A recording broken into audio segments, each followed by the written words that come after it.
within. Look within. Look within. And live your life on the edge of two worlds. A reality where you find true understanding of who you are. Take the step into the unknown with Alexander McKeag and Jason Rigby as they explore the thinly veiled world of consciousness, spirit, and the human condition. Join them in embodying the oneness of all. Walk the cliff's edge between the seen and the unseen realities. Welcome to High Density Living. Hi, and welcome to the Higher Density Living podcast. This is your host, Jason Rigby, and our other host, Alexander McKeag. Welcome, everyone.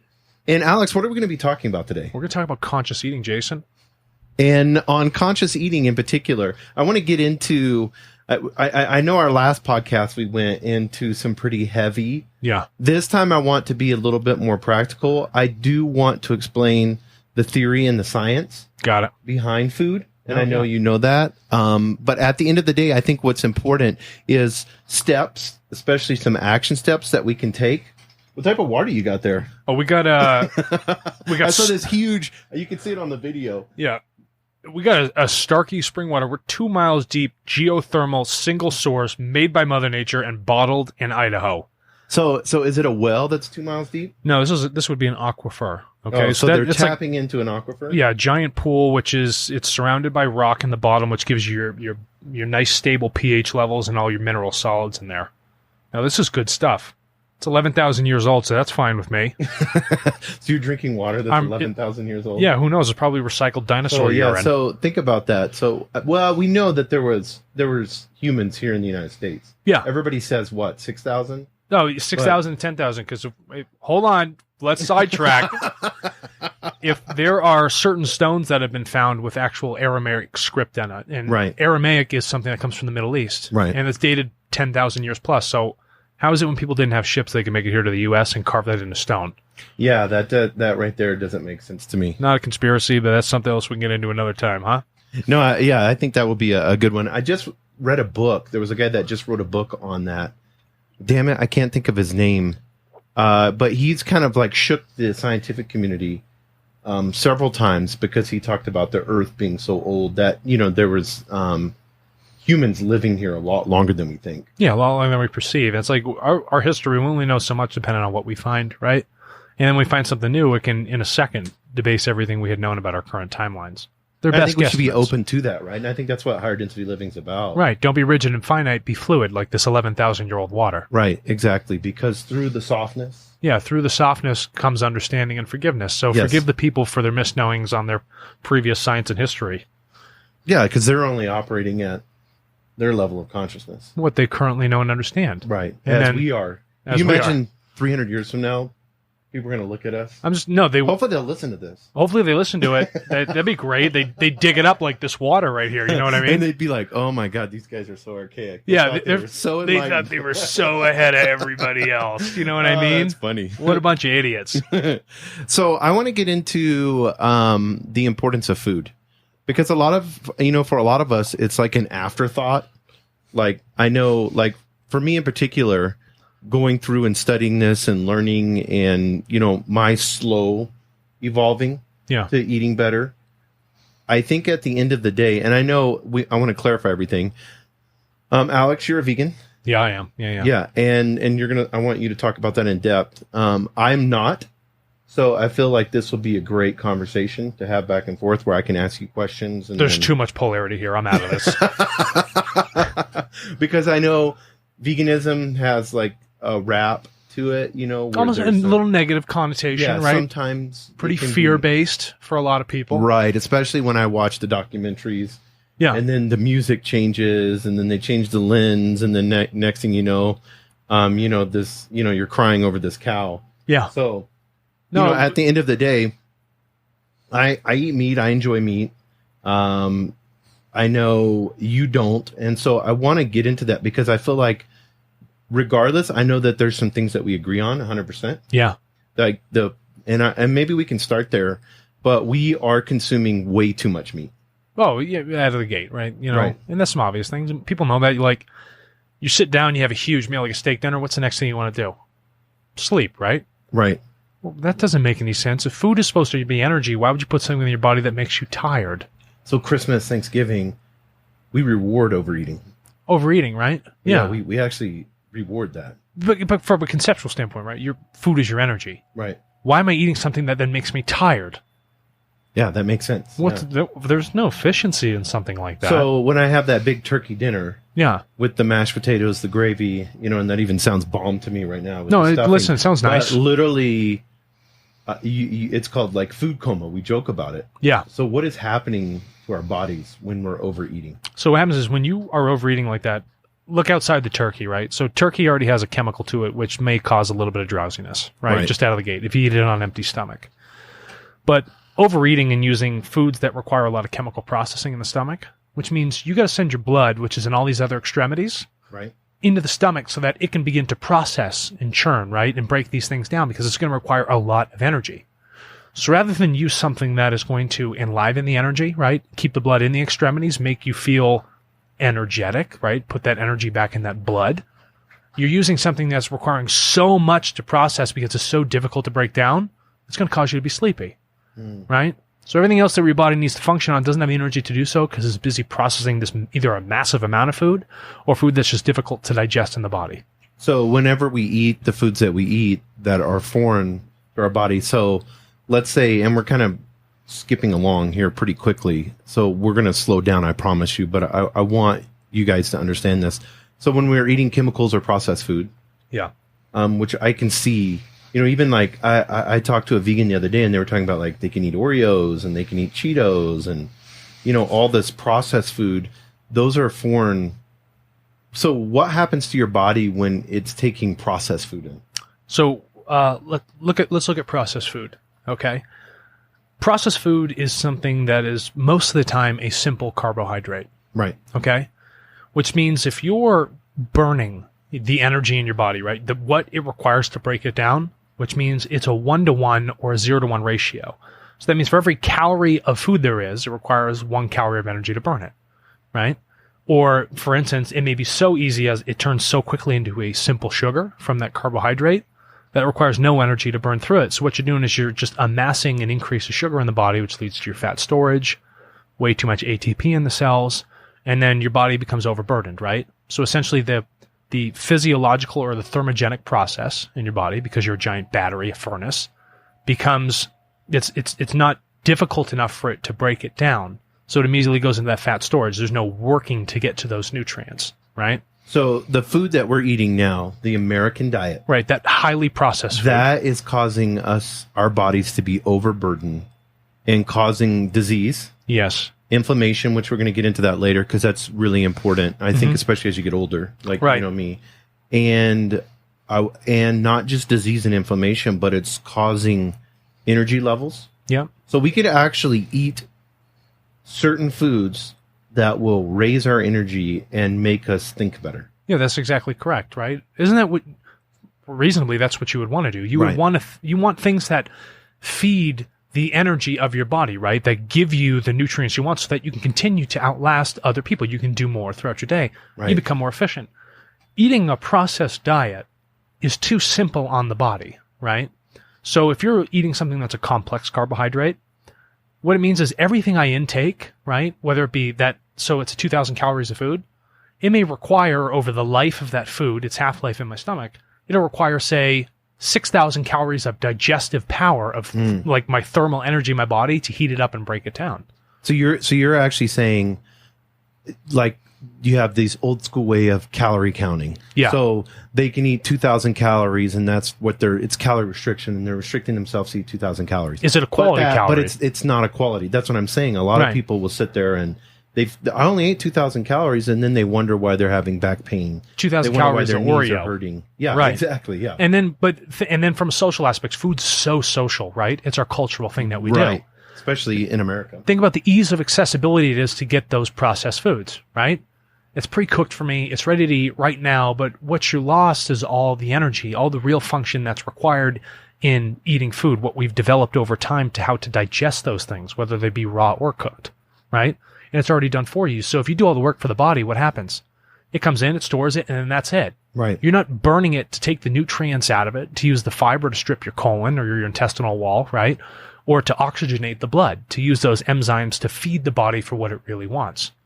You're not eating things that actually cause you to lose weight, right? And you're now, it's like, I'm going to overeat on. So there's foods that you can eat that will cause you to lose weight. Yeah, absolutely. And there's foods that are out there that will oxygenate your blood. Yes. Because, and I explain that real quick, because I want people to realize how important, in the Bible, Leviticus talks about like the life is in the blood. Yes, it is. And it's and there's a lot of older manuscripts that talk about how important the blood is. Right. When you have oxygenated blood, and then you have blood that's dense in, what would it be with the average American diet? Like, what would their blood look like?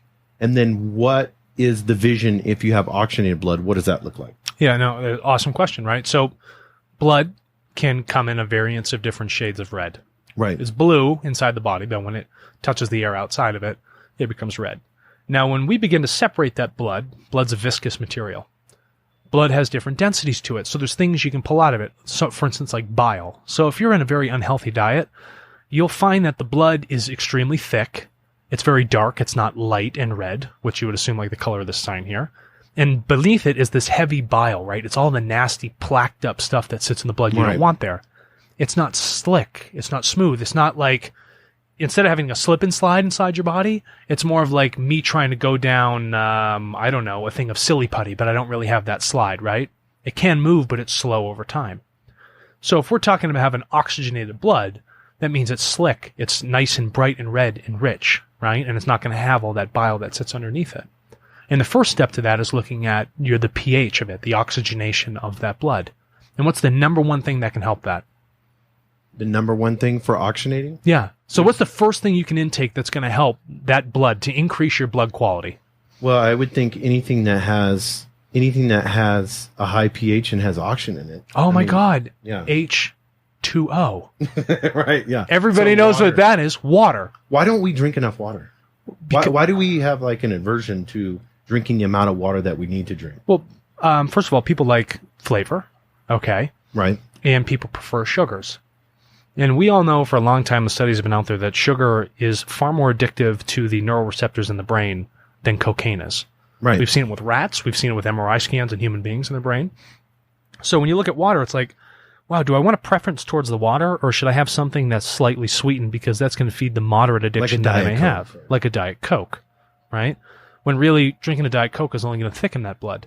Right. When things are thick, they're not efficient. It's like that's like damming up a lake, right? We got Cochiti Lake up here. From lunch, yeah, because you ate, a big meal, fast food meal. You have a gut that is trying to absorb this. Yeah.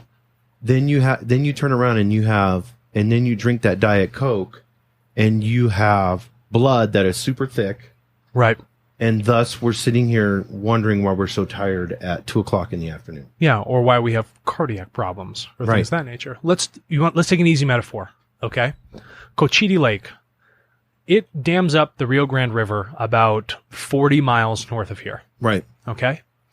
So what are we doing? We're taking the natural flow, the veins of what I see the earth as, and we're going to put a big wall in there so that we can control that flow. Right.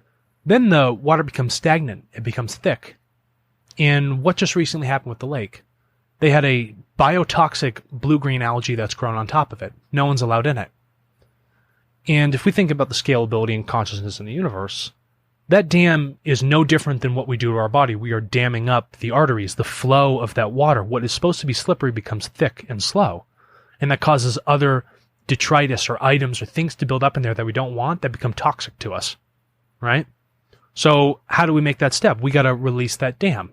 Okay? We have to increase the amount of fresh intake of water that we have so we can flush that algae out so it doesn't become stagnant. It doesn't become sick. It has to flow. It has to flow. Right. And with flow, it allows the covalent bonds of water, right? Its atoms want to grab onto things. It allows that to pull in that fresh oxygen, right? So that it re-oxygenates that water. It becomes healthy again. And oxygen, as we know, is flammable. So it physically burns out that bad bacteria, that bad algae that should not be there. Right. That makes sense. And whether it be in an environmental system or a physiological system inside you, both of those things are going to share exactly the same sort of physics and chemical process. So if I had a bomb lunch, that was really Wait, good tell me what a bomb lunch is. Okay, let's be practical for people. Let's be practical. So let's say I had a big ass salad. I love big ass salad, Seinfeld. Yeah, yeah, exactly. Yeah, okay, George. So let's say I have a big salad, right, and it's all full of leafy greens, organic. There's lots of vegetables on there, bell peppers. That's what I love. I make salads just about every night. So I do throw bacon on there though. But we can talk about that later. But bell peppers, jalapenos. What else I throw on there? Cucumber slices. Nice. What else I have on there? Carrots. I'm just chopping away all kinds of stuff. That's awesome. And so I put this all together, and then I have this big salad. Then I turn around and I drink the amount of water that I'm supposed to, which is like how many ounces is my body weight. I think that's the easiest way to do it, right? Easy way to calculate. I just do it until I'm not thirsty. Yeah, that makes sense. And we're going to talk about that in being conscious. Listening to my body. Yeah. So go ahead. And with your soul. And because we're going to get into a spiritual aspect of food. Yeah, we're going to move there. We're going to take people through those steps, all right? And so I eat the salad, drink this water. Then I go for a 20-minute, 30-minute walk. Okay. What have I just done to my body for that lunchtime? I had an hour lunch. You had an hour lunch. No, that's fabulous. So not only have you intaked a food source, an energetic food source, that gives you your vitamin profile, your nutrients, your protein, okay, your calorie intake. You've done these things that are energizing the body, also causing you to be thermogenically more efficient because you have a 3-to-1 burn ratio on complex carbohydrates. You've now gone out and you're exercising on top of it. So you have oh my God, my body needs to digest all these calories. This is going to cause me to lose weight, but give me all the nutrients I need, right? And then that's going to be over a period of hours, maybe 4 or 5 hours. And then I'm going to go out and I'm going to walk. And that walk may be 200 or 300 calories just on the walk itself. But the muscle repair is also going to require more nutrients inside the body so I can repair that muscle tissue, right? And that's going to require an overnight process when your growth hormones kick in from your legs to heal the body overnight, all right? So you've now put a food in there that you're digesting, scrubbing your insides, giving the nutrients you need, becoming efficient. You've worked out on top of it, so you've lost more calorie count. You're hydrated. You're hydrated at the same time, right? So that's going to help process the protein through your kidneys. And then beyond that, you're burning energy and repairing overnight at a more efficient factor because the body's not worried about breaking down the food now. It has all the nutrients it needs to feed the muscles. So physically, we've just primed ourselves for the afternoon. Mentally... Yeah. Mentally... Because we went for a walk. We reset. We went outside. Mm-hmm. What else would happen mentally? I'm glad you asked. Your brain uses 25% of your total caloric intake in your body. Okay? Right. Give or take for some people. Maybe they're a vegetable and they just look at a wall. Right. And I hope they're a vegetable rather than a piece of meat. Right. All right? That's a joke. That's a joke. It's funny because that's what we call people like that are in a coma or something like that. We actually call them a vegetable. No, eggplants have a nervous system, so can we be kind to calling people vegetables? So your brain at that point, right, is now fueled. Right. It has that caloric intake so it can continue to process, use those salts, and then the neuroreceptors can fire properly, right? Rather than not giving it the appropriate amount of liquid and salts that it needs to create that electrical tissue, right? That charge in between it that you otherwise wouldn't have. There's no slowing to it. And at the same time, because you've oxygenated the blood, that allows that energy, that life force to flow up the back of the spine, into the center of the cerebral cortex, and then that's just going to flow out. So you can think and function at a higher rate than you otherwise would if you were to eat food that makes you tired. Right. And a lot of people don't realize you don't have to walk super fast. You don't have to run. No. You don't have to do that. You can go for a walk. And one of the things that I really like to do sometimes when I'm not, feeling like running or doing any of those things is I like to walk and then think of things that I'm thankful for and gratitude. Interesting. And it resets my brain and then allows me to say, okay, I need to come back to what I'm doing with my work, and I can come back with my resetting your mind and your heart. You know a more positive attitude. So you're talking about food intake, right? If you're pulling in processed foods, a lot of it, you don't feel good. No, right? You don't. And we can all admit that, right? Yeah, everybody can admit that. So regardless, we don't feel good when we eat shitty food. I have a physiological and an emotional charge in my body that it's not coherent, it's not good, it's not positive.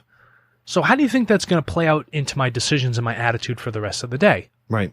I'm not going to have clear thoughts, right? And I'm not going to have the energy to even persevere through a thought that may be negative because I'm not fueled energetically, or physiologically in my body to handle that, right? So eating a more quality diet, right, a more conscious diet, would allow you to better handle those emotions, right? Those ebb and flows that we currently have throughout our day. You'd be ready, reset, recharged to handle what is next.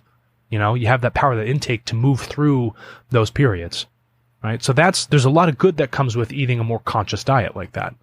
So on the spiritual side of things, Yeah. because, physical, mental, spiritual, on the spiritual side of things, when we're eating that big ass salad, we drink that water, we go for a walk. Right. What have we done to ourselves spiritually? You've made a conscious choice of respecting yourself. And at that moment, because what you intake in your body becomes you. That's so good. I like that. Does it not? Yes, it does. Yeah. Even though you digest some of it through waste, much is left inside of your body, which you internally deal with. So that energetic signature that you're ingesting now moves into your wavelength, right? How you resonate with the people that are around you. So if we're looking at the spiritual aspect of it, you choosing to eat a healthier diet means you're respecting your body as that temple, all right? And by respecting the food you eat and self-respecting yourself, you understand there's a connectiveness, right, between that choice, that intake. And that'll expand further into other choices you make throughout your day. It has a systemic effect. Like people like to say, the butterfly effect. So on that spiritual level, I've intake that good food. I respect myself. I'm conscious about what I'm eating, right? It's almost like praying over food, but you're really just praying to yourself. You're actually thanking yourself for the choices that you have made. It elevates your spirits. Right. Whether from a physical or emotional standpoint, right? It's going to elevate you to a higher level than you were before. I always thought that was interesting, because my family, we prayed for our meals. And it was when you get around a table and you're sitting there with a family and you stop to be thankful for things. Yeah. And to thank the food. Yeah. I mean, that alone right there is to take the break from everything. No one's on their phones or just sitting there. Yeah. I mean, that has to have a spiritual impact. Do you want to talk about the spiritual impact? Yeah. So, guys, this will sound maybe a little, foo-foo to you, but you already listened to the podcast, but this has a scientific backing to it. Everything at its lowest point has a signature of light to it. Right. Okay? It's how that bond of light, that information, because everything comes from the sun, all of our material, right? It's that vibration to it, which is light, is in that food. And what they found is that the conscious application, so we talked about remote viewing last episode, where I can move my consciousness into something else and absorb whatever that energetic signature is to pick up on that data that wasn't local to me. Now, if I'm praying over food, I have the conscious thought of changing the energetic signature of that food so it's more in line with my body. So I'm asking that food to increase its light quotient, the actual vibration of that food, which is measured in a thing called angstroms. And those angstroms are more coherent with what I'm doing. So that thought becomes a laser, all right? So lasers are just wavelength. And if they're at a wavelength, you don't have that little beam that everybody looks at that's so cool. So imagine your food is that direct beam going efficiently into your body. It's not efficient when the wavelengths are out of sync. So praying on that makes that wavelength totally efficient going right into you. No, that makes sense. It matches up with the body, right? You're sharing that signature. So that thankfulness, they have measured that it actually changes the chemical and the vibrational structure of that food before you ingest it. Whether it be plants or meat, it doesn't matter. You're changing that level, right? And so that's what the difference is. And that, again, is a respect for the food and a respect for yourself. Because if we go back to like Native American culture, a lot of different cultures, when they would hunt, they would, eat a part of the heart, or they would, they would have a big festival when they brought, the foods back. Right. And then they would, there would be a ceremony around it. And then there would be a whole process of as they, especially I know on Native American tradition, they viewed that they were, with the animal. Correct. And they would have respect for the animal of providing food and nourishment for the community, or the tribe. Right. And people are like, oh, we've been hunter gathering for a long time. Okay. Because of changes in weather, okay, and societal issues between tribes and, environmental effects with like volcanoes and things like that, people have to move. They were inherently nomadic. Now, when you're nomadic, it becomes very difficult to do foraging, right? So what is the most common thing you can find while you're traveling? Is animals, too, at the same time. So that as a source of food would be something prime for them to eat. So like, oh, we've been hunter-gathering for all that time. Well, what about mushrooms? What about these other plants? When you become sedentary and secure in a society, you can change your forms of using animal husbandry to start to grow crops in a larger pocket, right? So you don't have to go out and necessarily hunt for that meat anymore. You can grow your vegetables and those other crops to intake that in lieu of the amount of meat you were using because you were so nomadic. We're more sedentary now.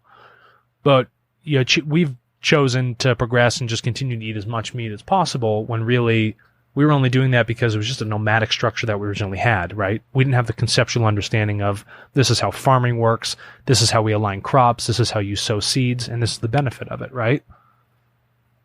It's shown throughout all these things that our vegetables provide just more nutrients right out of the gate for your body and less carcinogenic effects that cause cancer than you would otherwise find eating any form of meat. All right. Do you feel like with corporations taking over our food because they control our food source? Yeah, they do. We have, and I want to get into a little bit of, we'll get more detail into that. So I encourage you guys to listen. Because I don't want to get into the conspiracy theories of it. We're going to state facts today on food. But when you look at the amount of meat that we're eating, the amount of grain that we're eating, right? When you have those two, the factories that are producing this, and I'm saying factories because anyone that, even me as eating meat, I think it's extremely important that everyone go to a slaughterhouse. So they can understand where it comes from. They need to understand where the source comes from. That's right. You got to go to the source because if you don't, things are out of sight, out of mind. And that emotional context, that respect for what you're eating, you can't share that because you don't fully understand the thing that you are taking into your body to allowing to become you. But I think once and people would say, no, I can't do that. That's horrific or whatever. And I'm not saying don't watch it on YouTube or whatever. I'm saying you can go to a slaughterhouse. Yeah. And you can sit there and watch them kill that cow, watch them line up, see the fear in the cow's eyes. Sure. And be in one with that. Right. Feel the connectedness of it. And watch how they're treated. Watch how they are being moved and brought around the environment that they're in. And myself alone, I had a farm, grew up, country and all that stuff. So I've seen all that. I've been around that.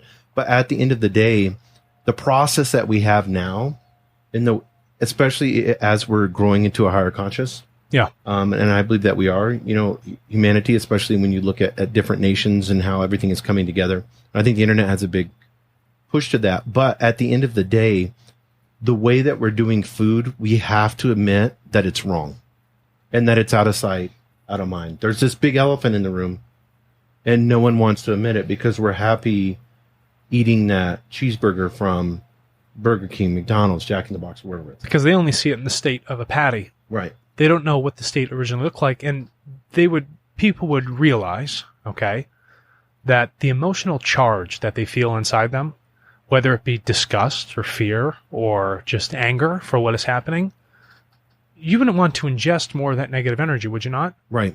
The cow is a conscious being. Right. The cow recognizes that you as a human being are there. So that, as the absolute minimal standpoint, you should understand that, okay, I need to respect the fact that I understand the cow is there and the cow understands that I am here to it. We have now shared a connection between that, even though we're two differences in our genetics, that one's the cow and one's me.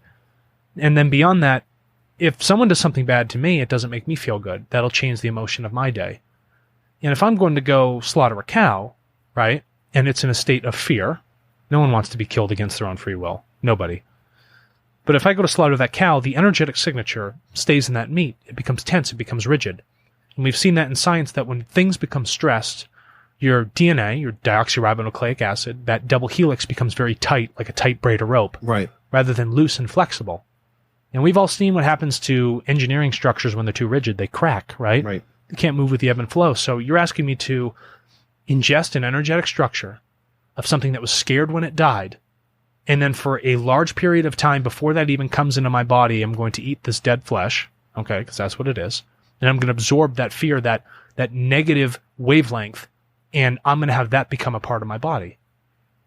And then you start looking at it and you're like, wow, something's a little off here. Right. But why it becomes very difficult for the point when someone sees where the source of that food comes from to ignore that fact, right? Whether it's just out of blatant ignorance or just not a care for other things that you see outside of you and yourself, because by ignoring that means you're not respecting yourself if you choose to continue to eat it. That when you get to that point and you look at the food, it's like, okay, I've seen how it's slaughtered. I understand the fear that's in the animal. I can share that sort of fear and that anger and that being scared because we've been there. Why is it that I should continue to prolong that type of energy? Why would I choose to ingest something that creates something that doesn't make me feel good rather than makes me feel excellent and has a positive impact rather than a negative one? Even though for that brief moment when I'm eating that New York strip, right, or that marble or whatever the hell it is, right, that, oh my God, I love the flavor of this for just that brief point, but then I feel tired after. And then I'm never going to forget about what that cow actually looked like. Those are two out of sight, out of mind.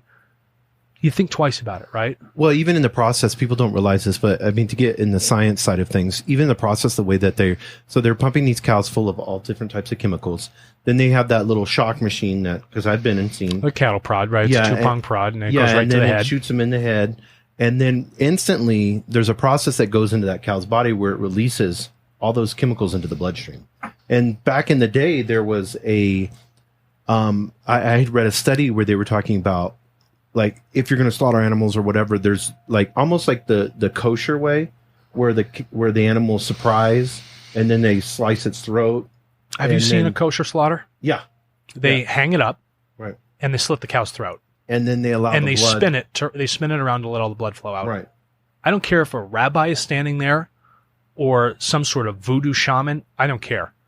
You have put an animal in a place that it doesn't want to be, and you chose to take its life when it's in a state of fear and a lack of control over its own free will to move, and you're going to say that that's kosher? So when that happens, like you said, on a vibrational level. Yeah. So that animal's feeling fear. It's feeling fear. And then from there, its life is taken. Right. And then we are, through the whole dynamic of, because by the time we get the patty, after it's been shipped, processed, and sprayed with ammonium nitrate to keep it pink. Yeah. Yes. Yeah. And then put plastic on top of it. Correct. Yeah. After it's sprayed. Right. We're going to keep the ammonia. Right. And then to keep it warm, we got to microwave it. Yes, exactly. Or put it on a grill or whatever. Whatever the hell it might be. Yeah. But at the end of the day, when we look at that and we're sitting there eating that animal, we are making a conscious choice. Yeah. And so when we run through that drive-through and we eat that Whopper, yes, we're making a choice to decide to whether to take this animal's life. But when we look at it in a format of how much we're consuming, mm-hmm, it's not sustainable to the planet long term. Let's talk about the sustainability, right? So if you look at the dairy and meat cattle industry, it is a non-sustainable industry. So that's why for this entire time, the government, remember those ads for Got Milk? Yes. Because government subsidies in place, they allow these farmer operations to continue, even though they're not profitable. That's why there's so much milk that spoils and goes bad, because they've overused the asset base that is actually sustainable, right? There's only so much land you can use to have these cows graze on, okay? Look at the Amazon for right now. It's burning up. Right. Because one of the largest cattle operations happens in South America. And in order to get that space, to get that multiple acre of grazing space for a cow, they have to cut down trees, right? Because it needs grass. So you do have your natural soil erosion, but let's put that to the side. And in South America, they have a higher obesity rate than we do. You bet they do, right? And they're eating a lot of meats. But the point is, if you talk about the sustainability of that industry, outside of the farming practice itself, from an economical standpoint, it's not sustainable. Right. So they have to have subsidies from the government. Right. And for the government to continue to come through and push this industry that they're putting the subsidies into so that they can get a payback on the tax cut, they're going to market it as much as possible. They're going to say that you need to drink milk to get your calcium. Don't eat kale, right? Don't get your vitamin K and shit from kale. You got to get it from milk. But little do they know, if you look at the scientific research, if you're drinking milk, it actually decreases your bone density, right? And we're all, just about a majority of us at some level are lactose intolerant. Right. So you're taking in something that you're not actually evolved to intake. So that milk, when it comes into your system, whether it's because it's all pasteurized, whether you get organic milk. Can you want to explain what pasteurization is? It's heating it up to the point where it's killing everything bad and good, right? Bad and good, right? So you're really just drinking like a white, foggy water is what it is, right? And maybe it's got some stuff left in it after they pumped a synthetic vitamin into it, right? And anything that's synthetic, it's chemical and energetic signature. Because you'll see it'll say like vitamin K or vitamin D added. Yeah, why do they add vitamin D? You're telling me if I drink milk, it makes my bones stronger, but you got to add more vitamin D to it? Right. Oh, wait, that's right, because it's actually, my body can't digest it. It's decreasing my bone mass, and maybe if I don't drink enough water, it'll give me a kidney stone. There's a lot of people out there that have, because I want to testify to this for myself. Okay. There's a lot of people out there that have irritable bowel syndrome. Yeah, IBS. IBS. My IBS cleared up when I stopped eating dairy. Mm-hmm. Solely. Because I tried everything. And I was blaming it on I even went to like, it's got to be the grease in the French fries at McDonald's, or it's got to be, I blamed it on everything because I did not want to give up milk and cheese. Yeah. And when I gave up milk and cheese, it took about 2 weeks. Yeah. But I had severe, where I was at the point where they were wanting to give me medicine. Can we open up a door to this place then? I don't think I can be in an enclosed space with you. Not anymore. This was years and years ago. Yeah. Because I got out of the Marine Corps, and I would eat cereal every night, sugared cereal. I just didn't know. I was raised in a very conservative Southern family. Yum. So it was always Sunday meals were really big. You eat 3 meals. You eat a big breakfast, which is composed of bacon, eggs, grits, biscuits, gravy, all bomb stuff. Right. And then at lunchtime, you eat, spaghetti or, chicken or, all fried. Right. And then at dinner time, it's the big spread, with the mashed potatoes and the gravy and all that. So, we almost had Thanksgiving meals every day. So. Why are you eating 3 meals a day? Yes. We can get into that also, right? Yeah. No, I think it was just a tradition. But we also have to realize, too, when people were consuming that much food, I went to an Amish community, and they were eating a lot of food, but they were working out in the fields for 10, 12-hour days. That's why you have 3. That's why you eat 3 meals. So lucky to the French and their farming methods, they came up with a great idea. Why don't post-industrial revolution, and we're looking at our farming, it just makes sense for the cycle of the day to take a break at the high sun. We can eat then. We can eat in the morning, so we get our energy before we do that first shift. And then the last shift, we can eat after it to regain that energy. We're not farmers. We're not out in the sun. What the hell are we doing? We're sitting at a desk, and we choose to eat these things 3 times a day and overburden ourselves with more calories and energy than we actually really need, right? And it's not like we're eating the right things, so you're just eating a whole bunch of the wrong stuff. So I have done something that has resonated with me, and I enjoy it. I don't condone this for a lot of people, and you can talk about this, but I pretty much eat 1 meal a day. Yeah. And I'll fast for 16 hours. Okay, and fasting's cool. And I've been intermittent fasting for years now. Right. That's for years. It works for me. Yeah. I know it doesn't work for a lot of people, but well, it doesn't work for them because they're not comfortable with it, right? Or it's something with their schedule, right? But there's always a way to make it work. We have a lock 24 hours in the day. You got to sleep sometime. So it's easy to make that fasting happen. Do we jump into that right now? Do we jump into the fasting? No, I think there's a lot of people because that's a cool thing now, intermittent fasting. Well, it's beyond cool. It's scientifically Joe Rogan awesome. talks about it, and all these people that are out there are really, saying, how it's resonating with them. For me, it's convenience with work. Mm-hmm. I also feel more energetic. It's cost effective. It's cost effective, and I realized that I did not need that much food. Yeah. The first thing I did, and I want all of you guys to know this, is when I started intermittent fasting, I was still eating the wrong foods. I was just eating a monster meal in the evening. Yeah. So, because I would pretty much just eat 1 meal, and then that 1 meal would just be bad foods. I would eat it a bunch, and then I was wondering why I wasn't losing weight. Interesting. Yeah. So I had to evolve into say, okay, I need to eat clean. Mm-hmm. And clean is a relative term. We'll explain clean after. We'll talk about pH and inflammation and stuff like that. So, but what does intermittent fasting do for you? Let's talk about intermittent fasting. So beyond the economic benefits of only eating maybe 1 or 2 meals a day, right? When you eat food, you are prolonging the death of a cell in your body. What does that mean? Cells in your entire system are created and die all day long, every single second, millions, right? And you're in a cycle of replacing those things, finding that equilibrium. Now, when you eat your food, what it does is it cellularly feeds this very simple sugar, you would call it. It's called an ATP. It's a cellular energy, what they call the cellular currency. And eating feeds those cells and allows that cell to prolong its life because it has those energy stores in place, right? So eating is actually prolonging the death of a cell that sometimes needs to go. But your body needs to flush itself, so that's why it's creating new material. Intermittent fasting gives your body, right, the ability to create these new cells, right? This new genetic material. And that genetic material can create itself outside of having to have food inside the body. So that people are like, oh, I really need to eat a lot of food to repair my muscles.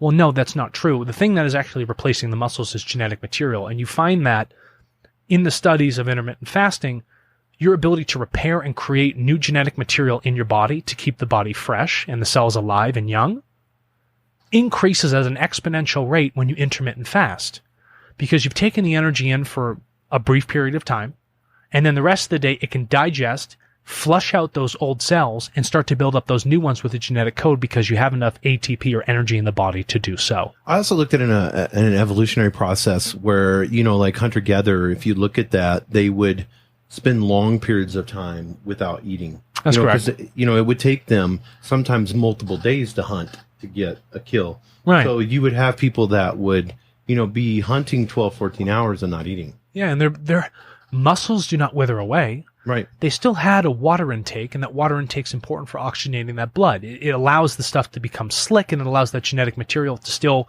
create itself, right? Because we're majority water, right? Water's a crystal. That'll be another episode. We'll hop into that. But at that point, that intermittent fasting gives your body that time to find its equilibrium. And people are like, why is equilibrium important? Okay, well, what happens when you have a fever? You start to burn up internally in your body. Your body's right. out of disequilibrium, right? Right. You either eaten something or some sort of viruses inside your body or a bacteria that you're trying to combat, which causes your body to increase in temperature, and you're out of a disequilibrium. It puts you in dis-ease, or what people would call disease. So diseased states of people happen when you're out of equilibrium. Intermittent fasting allows your body to sit in that natural equilibrium it wants to be at. It allows itself to flush out what it doesn't need. The body's extremely intelligent, okay? It has had all these years to process and evolve itself so that there's an actual cellular memory that sits inside the body. It's like you just know how to walk, right? Right. Because you've shared that genetic code and that understanding in the muscles over time. Your body knows how to digest. You don't have to tell it to digest. It knows what it needs to do. So you need to let the body go to the equilibrium it wants to be in so that it continue to repair and heal itself and give you that new life that you really need. And also, if we're connected to God, yes, then we have to look at it from that aspect that eternally there is a dynamic of what our body knows. Yeah. It has an intelligence that's higher than us. Right. Something we don't fully understand yet. So we may be eating this food and not thinking about it, but our body is actually thinking at it in a different level. Spiritually, how is our body thinking? Your body, while we're eating. Yeah, let's talk about this. We're drinking our 11,000-year-old water. 11,000-year-old water. So let's ponder over our old water. Right. Everything in the universe comes from, or our universe, right? Let's keep it local. Our solar system comes from the sun. Okay? That is light. That light comes into our atmosphere. It is absorbed by our plants, right? Our plants use that to create their photosynthesis, right? By taking in our carbon dioxide and all those other things to produce its sugars so it can begin to feed. So it's vibrating very quickly, and that's what light does. A light photon vibrates very quick. And then the animals come in, and they'll munch on these food, and then they ingest that light signature of that food. All right? So they are elevating themselves because they're eating grass. Bison's a very large animal. It's right. extremely strong. But a bison doesn't eat meat, does it? No. No, it eats vegetables. So now from a spiritual standpoint, if we realize that everything that we see, all this material we have, comes from hydrogen and helium, if those are the two simple H's that we have that are burning up in our sun, right, all of our elements, then wouldn't it make sense to get as close as you can to the one thing that gives the life source to all the things that are here on this planet that allows it to function? Mm-hmm. So from a spiritual level, you accept the fact that the father of the things that feed this planet, right, the thing that gives it to us is the sun and that energy. You would want to consume things as close to that light quotient as possible. So for me, that would be eating plants, because they're vibrating at a level that's closest to that light, right? To the one thing that at our absolute cellular level, at a quantum level, that is what makes us up. So why would I eat something that's 30 levels away from it rather than go to something that is so close to the one thing that truly gives us life? So from a spiritual level, right, I'm ingesting something I can't necessarily see, but that vibration of it actually enhances my total being of myself. Even from a quantum mechanical level, I mean, that is a vibration that raises me up. And so for spiritualists, becoming a higher density being, a higher density living, you're increasing that vibration. You're moving yourself through the stages of that point. So spiritually, making a conscious choice to eat things that are closer to that light quotient, the higher vibration, is going to do you a hell of a lot more good. Yeah, and I also think, to get back into why we eat unhealthy, and I want to get, we'll go back to the spiritual side of things, but I want to get really practical for people that are out there. Yeah. We have unhealthy relationships in our life. Okay, this is a good one. Go ahead. Yes. Yeah, I see where this is going. And we do that, with our divorce rate that we have in society. We do that with our children. We do that in every form of relationship that we have a lot of dysfunctional relationships. It's an unhealthy way that we look at it, whether it's two egos feeding each other or, however that process works. What I wanted to talk to you about is that unhealthy relationship that we have because we're not vibrating at love. Right. The highest vibration. We tend to do that with our food. So that relationships that we have that are unhealthy, we just bring that right over into the things that we're actually ingesting. Because none of us would take, if somebody walk to you, very few people actually, if somebody walked up to you and gave you a shot of heroin and said, here, take this, here's a needle. Yeah. Here's heroin in it. This is going to make you feel freaking absolutely amazing. Okay. And you're going to be addicted and you're going to lose your whole life and everything that's important to you. And you're going to be sitting in the streets looking for this. For a quick numbness to what you go. have. Put this in your arms. We would all we would run away or we'd, knock the needle out of our hands. Right. But actually 3 times a day in our unhealthy relationships, we do that. With food, we get these heroin fixes. So what I wanted to talk to you about, Alex, is unhealthy relationships with food and what that looks like in our lives and how that translates into food. Let's talk about a relationship with food.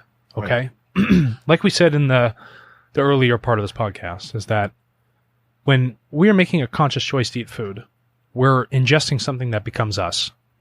Okay. So now what if I'm making, say, unhealthy relationship choices, right? And I'm not ingesting food. I'm just ingesting the energy of that relationship. Okay, maybe a really negative relationship and I really can't get out of it. But I need something to numb that feeling, right? That non-coherence that I have, right? That I'm out of sync with the person on the other side. Because if you're out of sync, if there's a lack of understanding and connectedness, right, there's going to be disagreement, there's going to be turmoil, there's going to be troubles, there's going to be a friction between people. It's like two combating waves in the ocean. They're just going to slam into one another.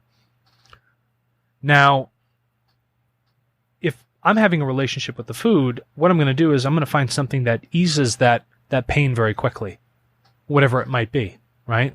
Right. And what are things that tend to dull that pain is the quick fix. It's the simple sugars. It's the highly processed foods. Because in doing so, it gives me that quick feel good. But what you don't find is that the relationship with that food, that quick fix of I'd rather have an apple today than wait to have 2 apples tomorrow. Right. That's going to cause you to become addicted over time, a slower addiction that you would find from something so severe from heroin, for instance. But it's not heroin, right? It doesn't have that sort of chemical synthetic backing that you would find there. You're like, well, this is just food I'm ingesting. Well, your relationship is now that I've transferred the things that I can't internalize with myself, my emotional problems in my relationship, to the choices that I've had in the food. So now my relationship from my food has gone from something positive of nourishment of my body, something that's chemically and energetically aligned with me, to a poor choice that is actually going to disservice me in the long run to make me feel good short right now. Right? If you're in a relationship and you're just blasting each other, you're just yelling at one another, trying to get your emotions out, it makes you feel good briefly, right? That emotional charge to be released.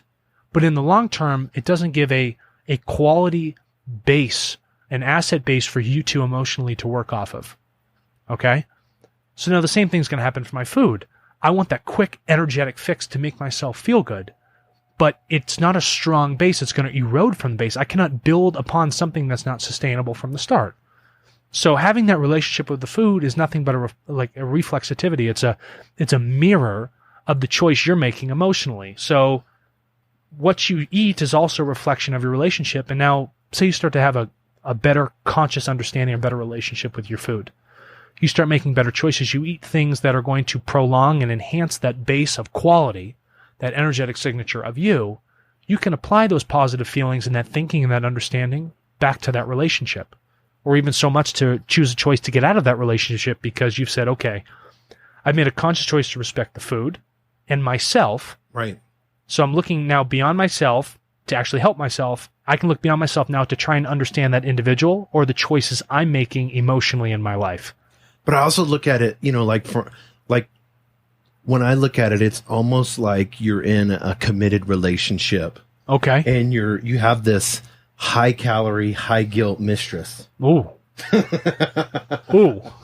And so you look at it, and we go to, like, for instance, you could go to Walmart right now and start 90% of the aisles are food that we're not supposed to eat. Right. Like, literally, you start walking down and see how many seductive packaging is there. The blues, the reds, the orange. And you're in the aisles. Yes. It's psychologically designed to make it the ease of access, right? The processed stuff's in the middle. The most difficult, healthier stuff is always on the outside, furthest away from you. Right. They want to channel you through those areas so that you can absorb that first. And so when you're getting that craving late at night, it's almost like you're in a committed relationship, but yet you want to Snapchat your old girlfriend. You know right. what I mean? You want to, yeah. It's dirty. It feels bad, but there's this quick fix, like you said.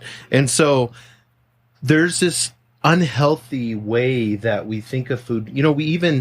I can remember as a kid, I would want to trade the Twinkies. I would try to trade things to get deep fried Twinkie. Yes. Talk about the South. But I mean, you're sitting in that classroom and you're like, oh my God, look what they have. What can I trade? Yeah, what can I do? I've got some cash on me. Right. I want that candy bar. I want that Twinkies. I want something that is extremely bad for me. So, in life, we've lied about food. We've traded food. We've, bargained for it. We've done all these things that when we look at our relationship with food, I think a lot of it is a correlation to our relationships with people and others. Well, is it not? And then even like in our social settings, right? People say you go to bed with dogs, you wake up with fleas. Right. You become who you hang around. We're talking about ingesting something to become you, right? You find that there's a connective theme between the choices you make everywhere, right? And people are looking at the external fact of it in the relationship. Let's look at the blame part of it. And then you'll be like, okay, and then I can blame, the food for how I feel and shit like that. But what you didn't do is you're not internalizing the fact that it's you. You're not making that conscious choice to have a relationship with yourself, of knowing yourself so that you can know others. And knowing yourself is also a function of knowing what you should intake to make you feel better. But again, you're just doubling that negative energy, that external outlook, right? Which is not doing you any good. And like you said, with cocaine, it's a drug. It is a drug. And it's available everywhere at any close drive-through. You can literally, within 5 minutes from here, the radio studio, in 5 minutes, we can go get our fix. And can we be clear about something too? Sugar, they'll be like, well, sugar's a plant, cocaine's cocaine, right? It's a pill, or it's you crush it up, or whatever, however you want to take it. Suppository, I don't know. Maybe you're weird about it. Cocaine comes from a plant. Almost all pharmaceuticals, pharmanarcotics, whatever it might be, comes from some sort of botanical backing, some ecological backing that they've gone out and done the research to find this plant has some sort of chemical that we can isolate. Before? Yeah, before we had pharmacists, right? So yes, it does make sense that sugar may be something that is just that much more addictive, but legally we haven't classified it in the same thing as cocaine, right? It's just the nature of how we've done things over time, but it's still an additive that we add to everything. Cocaine they used to put in coffee. The people that work in the fields would chew on it because it would put them in a different state of being, right? A state of numbness that they otherwise wouldn't feel. So when you look at processed things like sugar, it's just a more intense and isolated factor of that numbness, right? So it's really interesting. So our relationship to how we deal with that and understanding, okay, respecting the body and respecting the food is an exact mirror of how we treat ourselves with others also, that other relationship. But when you look at that sugar hit, like, because I want people to look at it, like we're when you calling it a start hit. looking at it like it's a drug, Yeah. and you're looking at it when you're saying I'm jonesing, Yeah. like you're a heroin addict, I'm jonesing and I'm in this drive-through because I'm wanting a drug right now to ease something. And it's easy to get. It's Right. so, Jason, it's so readily available. And that dopamine hits Yeah. while we're eating that cheeseburger. Like an Instagram like. Right. And then, yeah, exactly, like an Instagram. What happens to our prefrontal cortex? Well, you watch it light up. So if you look at those MRI scans, Right. right, or even like an EEG, I believe it's called for the brain, you'll watch these energetic signatures totally flare up. And what it does is it actually knocks the hemispheres of your brain out of sync. And the dopamine, it becomes so strong that the body becomes addicted to it, like gambling or receiving money or using cocaine. It doesn't matter what you're ingesting. Dopamine is dopamine, right? And that dopamine will have the same effect regardless of the intake Whether or whatever it's sugar, it is. I want people to get this, whether it's heroin, sugar, cocaine, Money, lottery tickets, it doesn't matter what it is. It does not matter, because really the simplest form of definition for addiction is pleasure. That's exactly what it is. That's all it is. So find pleasure in the things that are actually a little bit more difficult. Find pleasure in respecting your body as a temple and understanding that I want to prolong my life. I don't want to be selfish. If I want to watch my daughter get married and I'm not in a healthy state, or my kid has just been born and I want to watch him graduate from college or all these other life events, me taking care of myself respects that individual and their life also, because I want to be there for them. Yes. Okay? And you choosing to do things that are shortening your life, okay, making it more difficult for your body to be in a state of coherence and health that you otherwise wouldn't be in, you are taking away from the opportunity of not only yourself, but the other individual that wants you to be there too. And we're talking like somebody's an addict, the way that we're talking right now. That's Because right. That's what it is. I want people to get that and understand. Are we all not addicted, though? Yes. We have this addictive personality, but I think more than that is what happens when we become obese and we going to these doctors and relying on all this medicine. And then on a mental side of things and a spiritual side of things, we begin to experience pain. You do. And it's beyond physical pain now. It becomes emotional pain. Mm-hmm. And for many things that we've seen in clinical trials, the placebo is just as strong, if not stronger, as the pill itself. And then the social pain that we feel. Yeah, because then you don't want to walk around. Right. You don't want to be in a damn bathing suit in front of people. Right. Right? You become self-conscious. Now that energetic signature of your body becomes non-coherent. You become unhealthy. You're at dis-ease. And what does dis-ease cause? It causes disease, health issues, right? Now let's talk about obesity. Obesity is an internal starvation of the body. Your ATP, the energy in your cells, you're not exhausting it. Okay? When you become stagnant and you eat these simple sugars, you are putting more energy in there than what's actually being used. So that causes the body to go into a period of storage, right? Which means that you might not be starving in the sense of being in the wild and a lack of food, where your body's like, okay, I'm going to save as much fat as possible. Because these energy stores are so full, it has nothing to do, it can't burn that anymore, so it's just going to burn the sugars instead of the fat. So the body internally starves, and you begin to hold on as much fat as possible because the processed sugars are the first thing you break down. Because it's like, I'm not going to break down the fat because I'm obese, and the body thinks that I'm starving. But you look at the individual that's obese, and you're like, wow, they're really overweight. What do you mean they're starving? Well, chemically inside their body, it is the same thing as them being out there and being unable to scavenge for food. Right. Okay?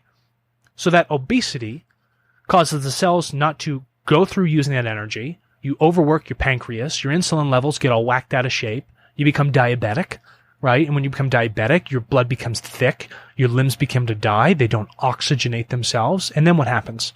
you become cancerous. Right. What is cancer? Cancer is when the cells begin to ferment. Okay, and when they become a ferment, they begin to grow out of control. So cancer is a lack of oxygenating those cells. So when you prolong that dead material inside the body and your blood becomes thick, you can't move that new oxygen to it. So it becomes toxic. And when it becomes toxic, it gets out of hand. It begins to bloom like your deadly algae in our dam that we had as an early metaphor. And then you become cancerous. So you wonder, when you start with obesity, all these other negative health problems begin to occur. And then from an economic standpoint of insurance, we are now, because we made all these easy choices and that emotional pain that we had, right, means that my end of life care becomes extremely expensive. So all these people that are paying insurance that don't make these choices that you make because you don't have a proper relationship with food means that you and I have to go out and we have to support these individuals that didn't choose to make the right choices to help themselves. Right. And 60% of insurance costs in the U.S. go towards end of care life, not towards helping you, right? So you're like, why does my insurance rate keep going up? It's because more people get obese. We don't have the proper relationship with food, and all of these other health effects come into play, and you're like, man, I'm just really going downhill. And that puts you in an emotional state of being unhappy. And when you talk to a drug addict and you're sitting across from them and they start to cry, yeah, and they want so badly to get off the drug, and they're sitting there super emotionally distressed. They don't know what to do. They're just, a lot of them commit suicide because they're just at the end. It's the same with food. You can talk to people that are extremely obese, and you sit there and you talk to them and they start crying. They start going through the process, and they know that it's not healthy, and they know that they're hurting, their children and their family. It's a long-term suicide, Jason. Then they turn around, and to heal the emotional pain, right, just like a drug abuser, or even a bad relationship, they have to go get the fix again. I have to get that hit, even though they know it's bad for them. Right. It's because you haven't had the emotional relationship with yourself. You haven't looked internally to understand the connectedness of everything that's going on. You haven't respected the food you intake because you haven't begun to respect yourself first. Okay, and that's a function of choice. So how do we get off this cycle? I guess we could use the words where because I know a lot of us, including myself, we alternate between healthy choices, healthy behaviors, and then we just slide off the deep end. Yeah, because if there's work that goes into it, and if you're inherently lazy, you shy away from work. You're going to shy away from maybe the putting together that salad, which may take you an extra 2.5 minutes. Right. But instead of waiting, like I said, to have 2 apples tomorrow, right, or $2 tomorrow, I'll take the $1 right now today, because you won't be patient in respecting yourself, and you think you have to have it right now when the body can wait. Right. You can take the time to make those better choices. You can plan ahead, and then you start to realize that I've changed my relationship with food and how I ingest it and the choices and how I prepare it. You start to reflect on other choices you begin to make in life, and then how you look at those choices outside of it, how you spend your money, how your time goes, those all begin to change too. Because it's going to affect all your relationships. And for me, to become self-aware of when I was rationalizing the bad decision, when I was rationalizing the bad behavior, regardless of whatever it is. And who you got to blame? Yeah. I mean, there's no one to blame but myself. Exactly. Because I'm sitting there trying to justify why I think I don't have enough time and I need to run through this drive-thru. And I haven't been to a drive-thru in a long time, but at the end of the day, I think if we can get to the point to where we can have this self-talk, right, and be self-aware enough where we can say, what am I doing here? Okay, yeah, I ordered the food and it's going to cost me $10. Just drive away. Just get out of line. That $10, you're paying $10 to kill yourself. Right. And when you could have paid $10 to receive 4 times the quantity of food. Yes. Whether it's buying brown rice and broccoli and black bean to get all your enzymes, vitamins, and protein content that everyone's so worried about, which is obnoxious. And then, all because it takes you just a couple extra minutes to prepare. You're going to take the thing that's easy, that's so easily available. And we have a couple of choices, right? It's either entrepreneurs can step up and they can start creating a fast food that is energetically prepared. And we've seen it, right? With, a lot of fast food joints, okay, we're going to quickly blanch these vegetables and we'll give you a to-go salad or some sort of rice bowl or whatever it might be. You look at like Chipotle. Yeah, I mean, it's not phenomenal, right? Right, of course. But so what would you say if somebody's making these alternative choices and they're going to, I know guys, especially guys, they seem to like Chipotle. I know guys that are out there eating Chipotle like 4 or 5 times a week. Right. What is that organic? Is that what's happening inside of Chipotle? Even if, let's say you've got they have vegetarian options and stuff like that. I don't know if they have vegan or not, but they have whatever that tofu based one is there. Yeah. Is that, of course, that's a better choice than Burger King or McDonald's. Of course, it's a better choice. But what is happening when you're going to Chipotle? So when you go to Chipotle, okay, there's an old thing that vegans used to look at, and that was like voting with your dollar. You're still paying into an industry or a business that continues to slaughter animals or buy these things or use a supply chain that is maybe not economical or organic, right? I'm not extremely well versed on Chipotle, but I know exactly the foods that they offer in there. Right. Okay. You can go in and purchase those things, and yes, it is a cut above getting something highly processed that was cooked in a microwave or flame broiled, whatever the hell Burger King might say. And people are like, okay, we're going to prioritize, we're going to prepare it today, and you can have it hot, you can have it ready, and it's going to be slightly more fresh than what you currently be eating. Okay, that's a nice intermediary step, right? And you're going to pay a little bit higher of a price point. And a lot of the time, price point determines what people are actually going to buy. And for a lot of us, we know that, hey, we want to make good choices. You want to provide for your family. But if you look at even inner city areas, instead of going to the corner market to buy your vegetables or, your fresh eggs or whatever it might be, they go to McDonald's because it's easily prepared. Mom's been working all day. She doesn't want to come home and cook for the 4 or 5 kids that are in the house. And the easiest thing for her to do is buy McDonald's. Right. And they don't want to pay what seems like a premium to go to a corner store, right? And it may be, but to go through that preparation to actually make a healthier choice. Right. Right. So what you're doing is you're teaching and you're putting your dollar, your voting power economically, and you're incentivizing people to prolong a system that's actually not a positive choice for you. So when you go to Chipotle, yes, that is taking the intermediary step. But if you go to places like Cambridge, Massachusetts, they have all of these different outlets that you can go to get this quicker food, but it's extremely healthy. It's organic, right? It's from nature. It's completely vegan. You can do all these things. It's farm to table. There's a lot of, I know where we're at here in Albuquerque, there's 3 or 4 Whole Foods? 3 or 4 Whole Foods, right? Yeah, so and they have a lot of different options. They have a big salad bar. Yeah. There's a lot of places that are doing that now. Right. And there's co-ops. Beyond the GMO aspect of it, right, is how do you get to the point where you start to purchase things that are just a healthier choice? Maybe it's not organic rice, okay? But you are buying this rice and it's not a processed food, and you take the time to prepare it and do it with these vegetables, which may or may not be organic, right?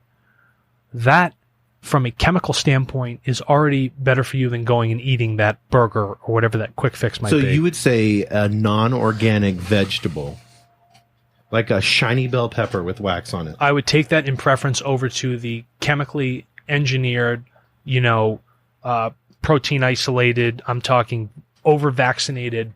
But I think a lot of people don't realize Walmart is the highest for organic. They sell more organic food than anyone. Well, it doesn't make sense, right? There's options. Even going into Walmart, there's options.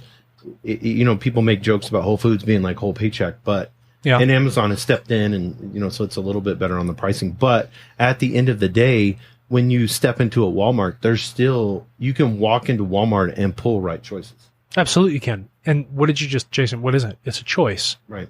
It starts with that relationship of you with that food. So I think we need to make a video where we walk into Walmart and then all the choices that we can make. Absolutely. And you can compare. We'll have to put it on our Instagram. And we can compare those price points, right? And I think just walking around with you on the phone and then saying, okay, here's the Walmart, here's this. I would rather eat this than this. Absolutely. Stay away from all of this. Yeah. The first thing we're going to stay with is all that refrigerated shit. Right. Any of that stuff in those middle aisles. If it's in a box, don't even go near it. And then you go to the checkout, you're like, damn, that was expensive. Well, you're paying for the packaging, shipping this thing, and then, the marketing that goes behind it. You don't have to market a head of broccoli. Right. It's broccoli. You know what I mean? Right, and it just sits there, and you buy it fresh and then just be done with it. And it costs you an absolute fraction of what you would pay for the pre-chopped one because you didn't want to take the time to actually prepare that food, to consciously apply the preparation. I know right now, with me eating one meal a day Yeah. and then me buying fresh, even though I mix small amounts of meat and I make sure it's grass-fed, whatever, we can get into all that. We'll talk about that, yeah. But at the end of the day, my grocery bill is nothing. It really is Like, nothing. It's hardly, when you're buying rice and beans and yeah. and you know, just the small amounts of meat that I eat and then all the vegetables that I'm eating, Right. salads and stuff like that. I mean, like Costco has a big thing of organic lettuce that's $3. And Sure. that thing lasts you. You could literally eat a salad twice a day and it'll last you all week. Yeah. So, I mean, a bag of rice. Oh my God. For Costco, I spent $12 for like 20 pounds of rice. Yes. Are you kidding me? Not only is it going to give my fiber, but I mean, the protein content and the aminos that I find in that rice are incredible. Right. And I blend that. If I do brown rice and broccoli, you can live as long as you want if you eat enough of it. Do you prefer to steam the broccoli? Oh, or do you yeah, eat it steam the raw? broccoli. Yeah. And broccoli is one of those things that when you cook it, it actually, before it gets to a point where you overcook it, it's one of those vegetables not eaten raw actually gives you more nutrients. Yeah, there are certain, like beans are that way too, right? Yeah, beans are that way also. If you cook them, Right. it gives you more. So in vegetables, there's a thing called phytonutrients. Right. Phyto, I want everyone to think of as just plant, right? So it means plant nutrients. Now, there are proteins within the phytonutrients, right? The phytase of the animal, it's the plant cell wall that needs to be broken down so that your body can absorb the nutrients that are inside of it. And that would be through either fermenting it over time, soaking the beans in water, steaming your broccoli, is softening that cell wall so they can get it, or sprouting your grains, whatever it might be, so that there's more life to that thing that you're eating, right? You unlock the nutrients that are inside of it. Okay. And that's why you see a lot of stuff. Oh, this is sprouted now, or we've repaired it this way, yada, yada, yada, because you're actually making it a living thing that you're beginning to ingest in your body. So it's going to have a high, more lively, energetic signature. That's beginning to sprout. Right. And that's why when people look at seeds, they're like, well, why do you eat seeds? Why do we eat all this crushed flax and stuff like that? Is because the seed, when it grows, has to have all this energy and nutrients in it to feed the plant. So why wouldn't you eat it at an optimal point when it's at its highest level of nutrient value? Right. Right. And so that's kind of a change that's happening And right that's now. easy. Flaxseed, hemp seed, chia seed, all of them. It's easy to sprinkle on everything. Oh my God. Yeah, absolutely. You can buy a big bag of it and it may cost you $15, but man, that's going to last a while. Oh, a while. Yeah. It's You know what I mean? A long time. Yeah. But I find it interesting. So we can go into Walmart. We'll take one of those videos. Right. Yeah, we should do that. Yeah. I think that would be interesting. That'd be funny because I think people would, then we could be real practical, walk up to something, Right. look at it until they kick us out for videoing. Right. I think that'd be good. But I just want people to see at Walmart because everybody thinks I need to shop at Whole Foods if I want to be healthy. No, that's not true at all. Right. You have so many options to eat healthy. It's a function of choice and habit. Mm-hmm. Okay. And that starts with your relationship with yourself. Okay. The people around you and your food. Well, I want us to take a break and then we're going to come back. Yeah. Because we are going to mention one of our sponsors, Tartle, during the break. Cool deal. And then I want people to know, for me, nothing tastes as good as me feeling connected with food and healthy. We'll talk about that. Nothing tastes as good. No, nothing would. But I want us to get practical and maybe get into, because I know you cook here, Mm-hmm. and would you call yourself a chef? I would absolutely call myself a chef. I cook every day. I'm absolutely in love with it. I find a lot of pleasure in it's my form of art, right? Some people paint, some people draw. I love to cook. And there's beautiful colors in nature that you find, right? And to ingest those things, and we'll talk about that, right? The things that really, wow, I love the color of blueberries or that red bell pepper. If that resonates with you, that's something you want to be eating. And we'll step into that as we come back. I think that I want to get more practical and talk about some choices. Yeah, I'd love to. Not just wait for a Walmart video, but we'll get into it. Yeah. And we're back with the Higher Density Living Podcast. Alex, I want to talk about, let's hit it right off the bat because there's a huge, if we go right now and we pulled everybody out of Whole Foods and we set them in the section and we say, what do you think about genetically modified food or GMOs? And we see the little label now that says non-GMO. What an organic trigger, huh? And I was reading an article and it's even amongst the Go ahead. Scientists. Yeah. And so there's two plant molecular biologists, and they even have different views on it. And I know you have a view, and we're going to get into that. But Robert Goldberg said that he was so worried about it that he said that there's these Frankenstein monsters that are crawling out of the lab, that these companies and corporations like Monsanto or these others are creating. Yeah. And then you have another, David Williams, a cellular biologist, and he's saying that it's amazing what's happening and that what we're creating, this is what he said. He said a lot of naive science has been involved in pushing this technology. 30 years ago, we didn't know that when you threw any gene into a different genome, the genome reacts to it. But now anyone in the field knows the genome is not a static environment. Inserted genes can be transformed by several different means, and it can happen generations later. The results, he insists, could very well be potentially toxic plants slipping through the testing. So there's this whole, like the funding and where that's coming from with, GMOs. So there's this big scare factor. So I want you to bring facts to this, if you can. Yeah, this is a really interesting field, and I have somewhat of a strange outlook on this. As you know, I'm a vegan, right? So let's put me in a box right there. All right, let's label me on that. GMOs, I think, are a fabulous thing, but I don't eat any right now. So how is it that I could be such a hypocrite? Because when we look at GMOs are a technology. And there are technologies so that we can solve some social issues and some economical issues that deal with large farming operations. How do we make crops more robust to blight, more resilient to drought, right? How to stop insects from going on the bugs and eating them so that we can keep our yields high so that the farmer can receive a better profit. So that means every seed you sow, whether it guarantees that it sprouts, or guarantees its longevity as it goes into grain storage, will be there so that later on what you've invested in that time will pay you back later. So the people that fund the GMO side of things are looking from an economic incentive that they can receive a higher pay later, right?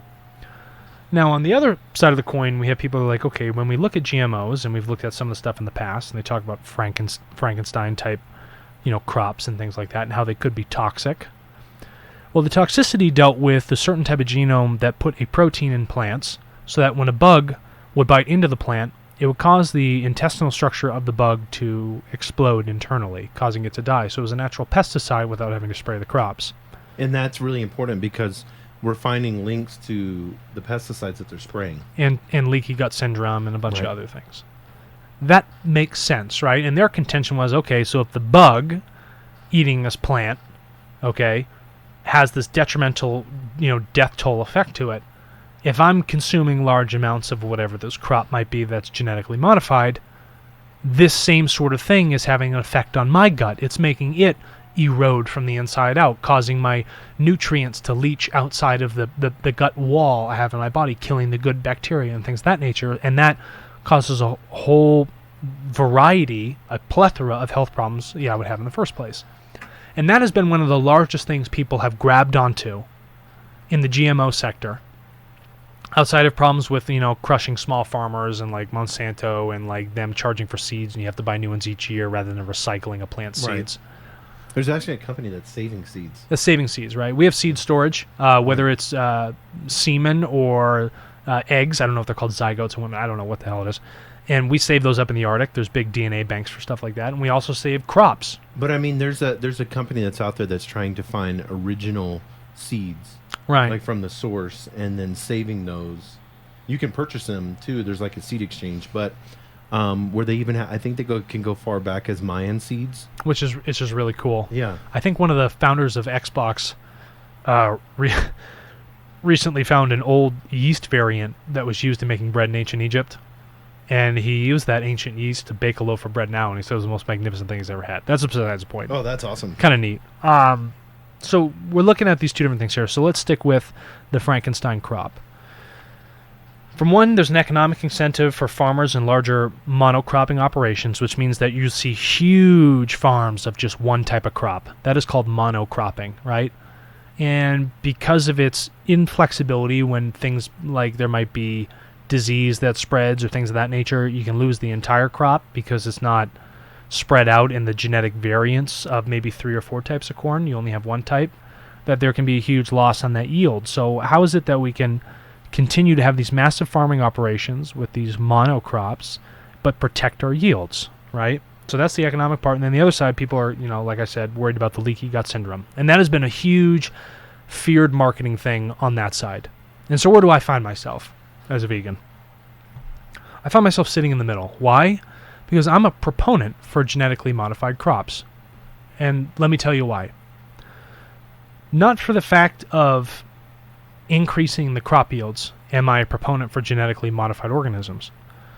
I'm a proponent for GMOs because I want it to ease the absorption of enzymes in my body and how I break that food down to make it more efficient.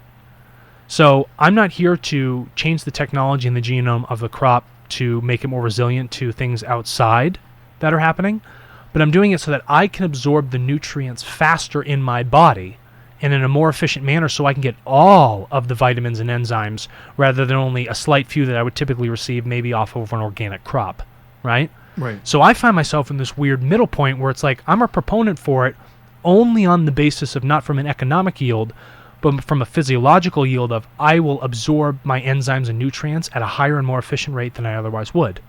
So we find that in our societal thing, we're stagnating the growth of genetically modified organisms because of this fear-based things in the research we've had in the past for how it works on that protein and killing bugs and our leaky gut syndrome.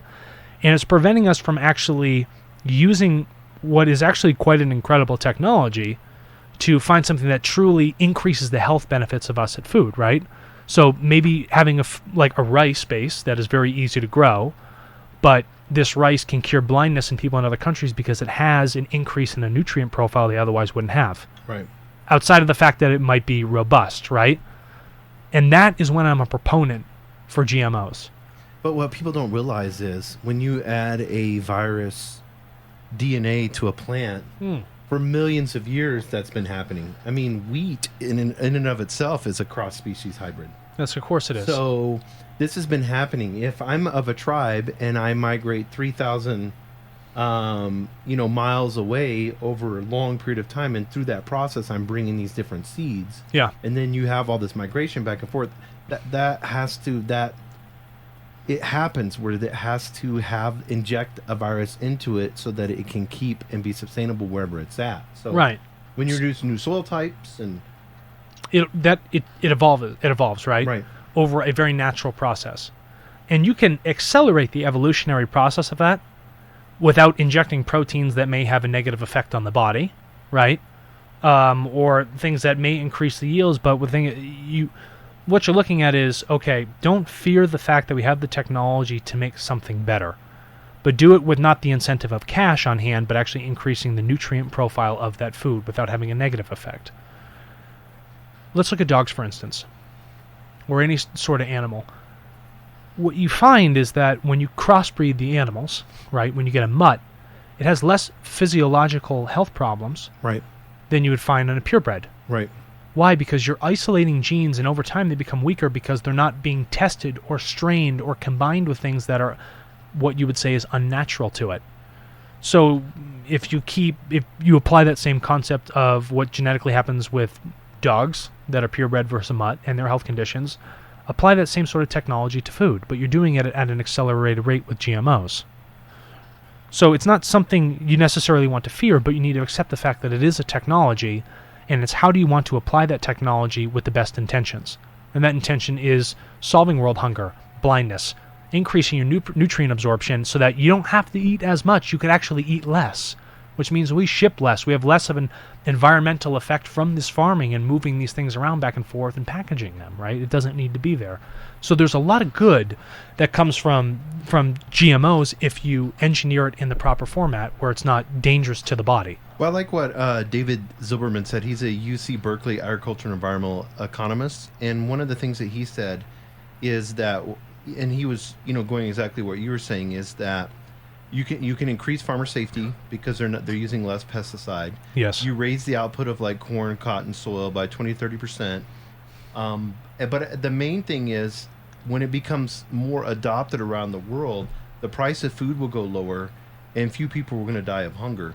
But what is happening is you have people getting this false information and then turning around, and now you have countries that are banning GMO foods. And But what he gets into is that what we don't realize, by 2050, the world will have to grow 70% more food by 2050. And so he looks at it with climate change, and he turns around and says, with climate change, it's going to make the world's arable land more difficult to farm by 2050. So GM crops, he says, could produce higher yields, grow in dry and salty land, Right.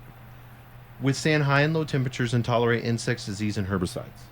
Right. So, And if you could do that, right, if you could genetically modify something so it won't have a detrimental effect to you, think of lemongrass and mosquitoes.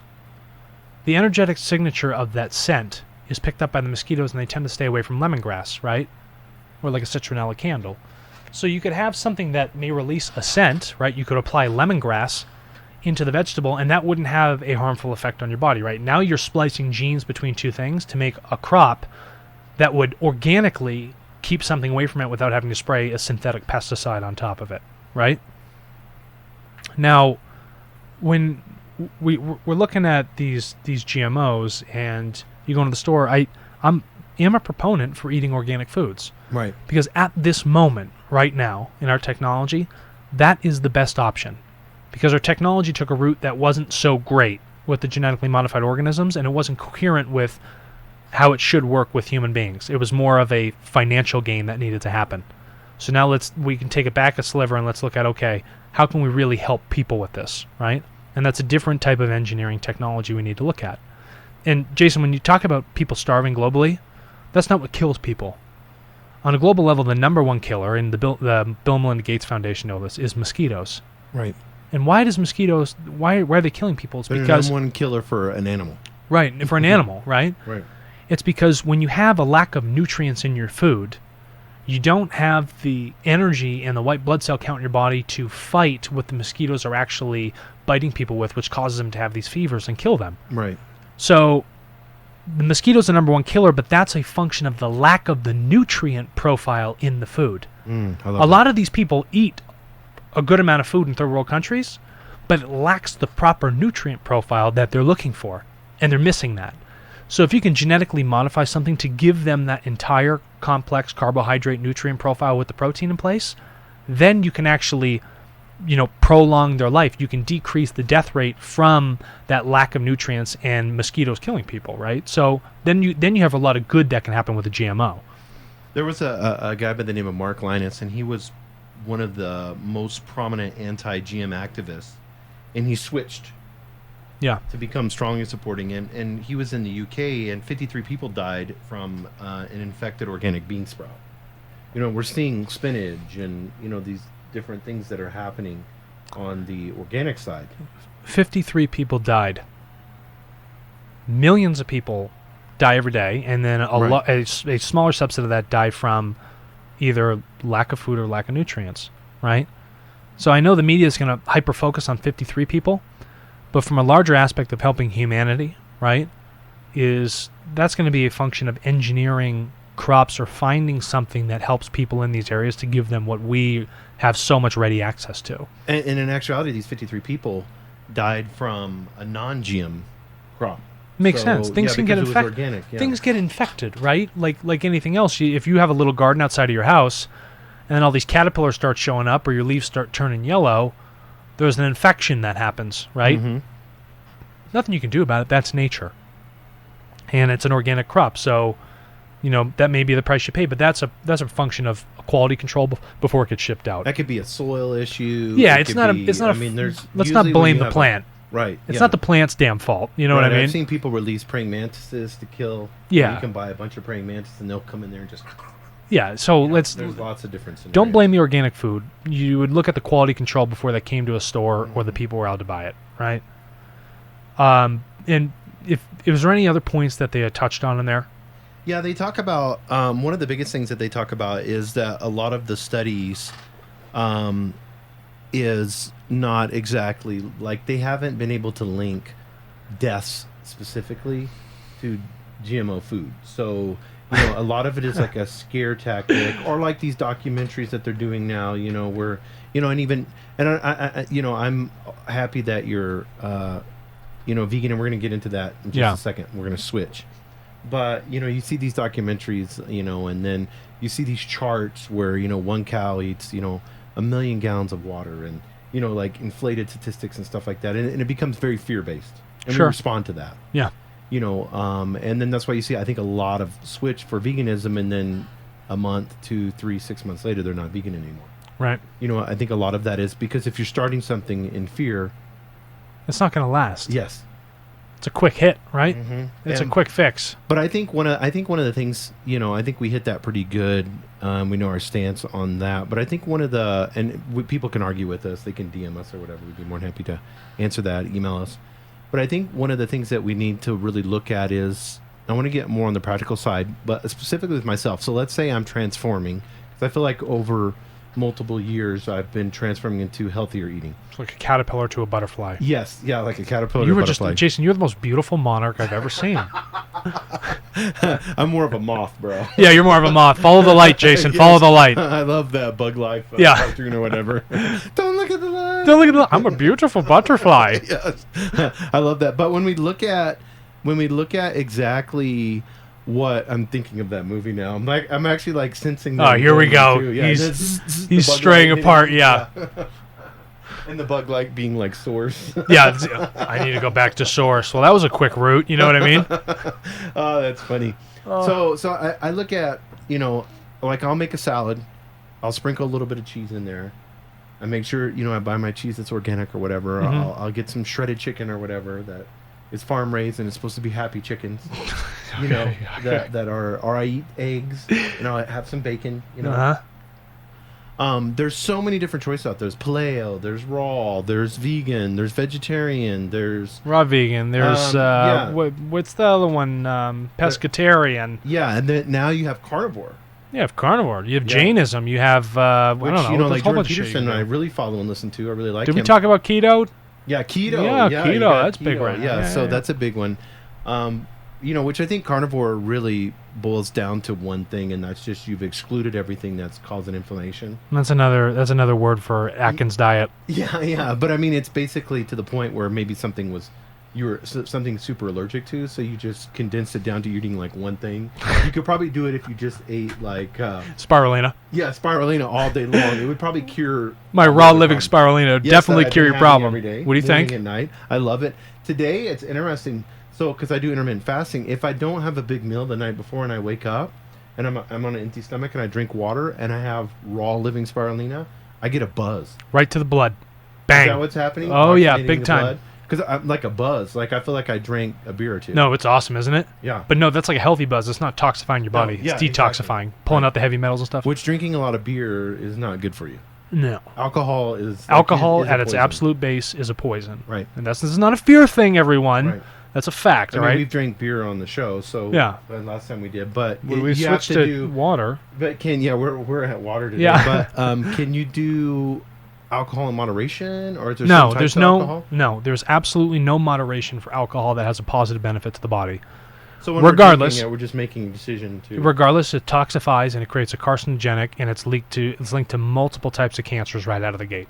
There's no healthy amount of alcohol that you can do. So right? If you're I was in a bad habit of drinking like a couple beers a night with my meal. I'm setting myself up for cancer. Yeah, and do you know how many days it takes for your liver to actually refresh and recycle itself? And when you think, I've had 24 hours and fine, I'm not drunk, well, no.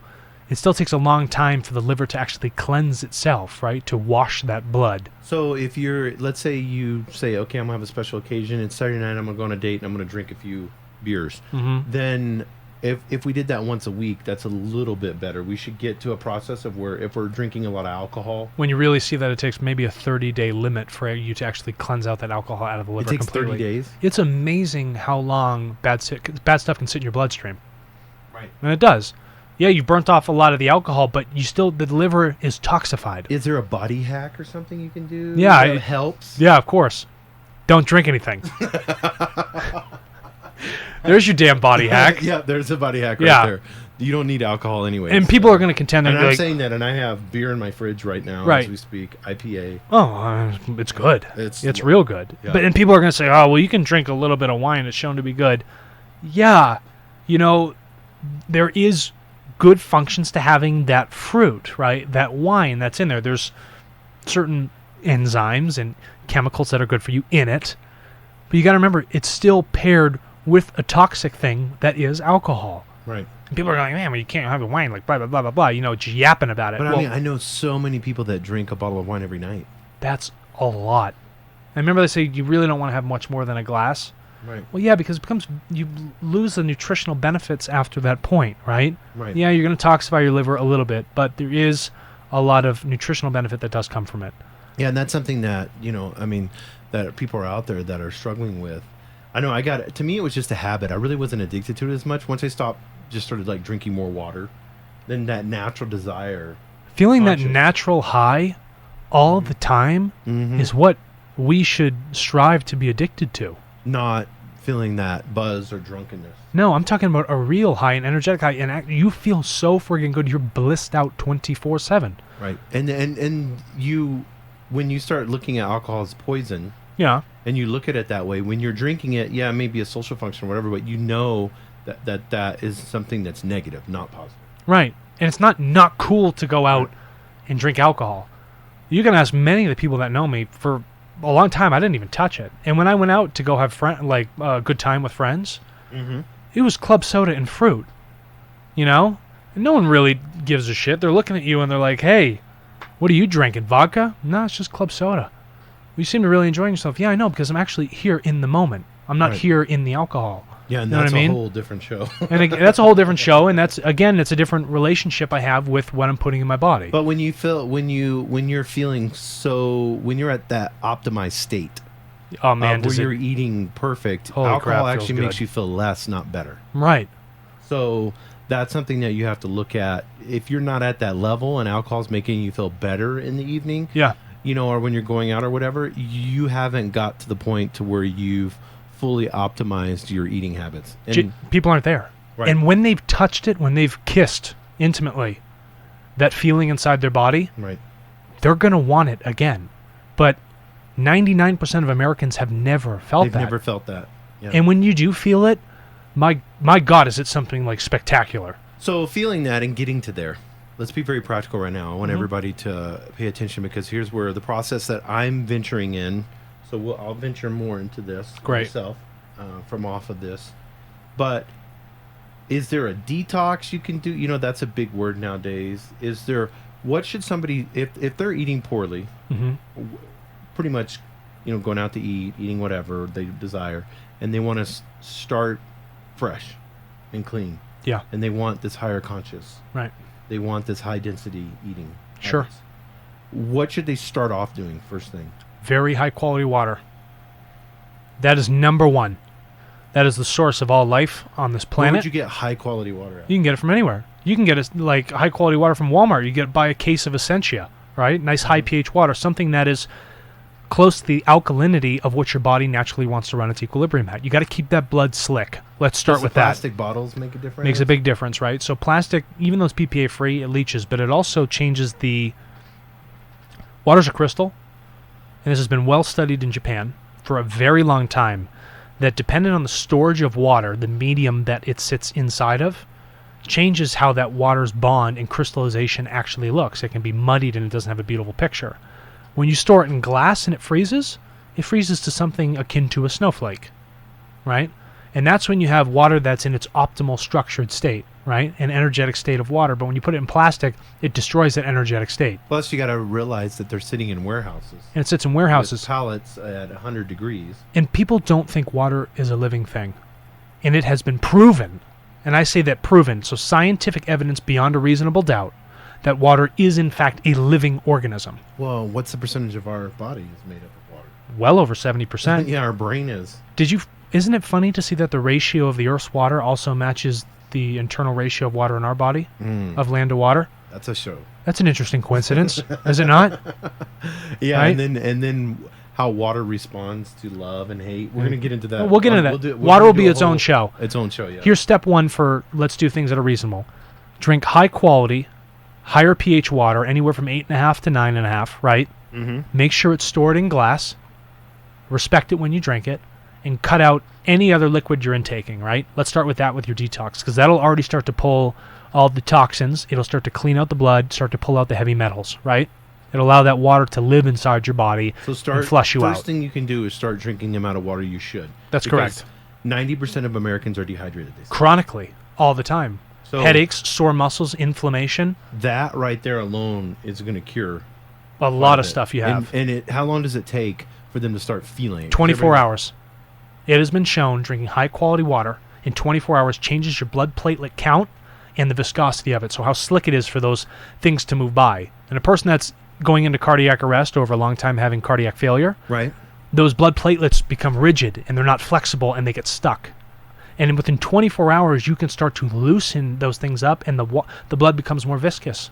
It can move around. You can free yourself. You can oxygenate yourselves more readily. Now, is it going to release all the toxins? You're not going to feel shitty? That's correct. It's a natural J curve. I mean, is that... In the beginning, you're not going to feel good and you're going to be like, why the heck am I doing this? This is not making me feel better.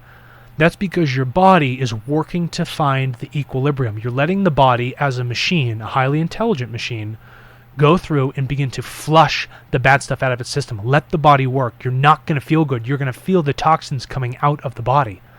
Your muscles may become more stiff for a couple days until they begin to feel better. Right. Right? And this it's like a workout. It's like a workout. Yeah, it's going to have sore muscles. Yeah. Right? So that's step number 1. And so let's go into step number 2. What's the next thing we can do? Step number 2, I would think, would be to get rid of, go through your pantry, go through your fridge of anything that would be extremely tempting. Get processed stuff out of there. Yeah, okay. Don't buy it. If it's not in your environment, if it's not easily accessible to you, you're not going to eat it. And you need to look at it as it's all poison. Yeah. Like it has the big skull and bones on there. That food is poison. If there's an FDA label on it, just stay away from it. What an easy thing to do. Let's keep it black and white for people. If there's a label explaining the nutrient profile of it, buy. Time for you to go. Right. That's not fresh. It's processed. It had to go to a lab so they could figure out what the calorie count was and the nutrient breakdown, right? We don't need to have that. So if there's a label on it, buy. Yeah. And if there's a label on it, what does that mean? It's in a package. Right. Yeah. So now you're doing social and environmental good just by not buying things that are in packages. And you're doing physiological good for yourself because you're not eating something that's highly processed.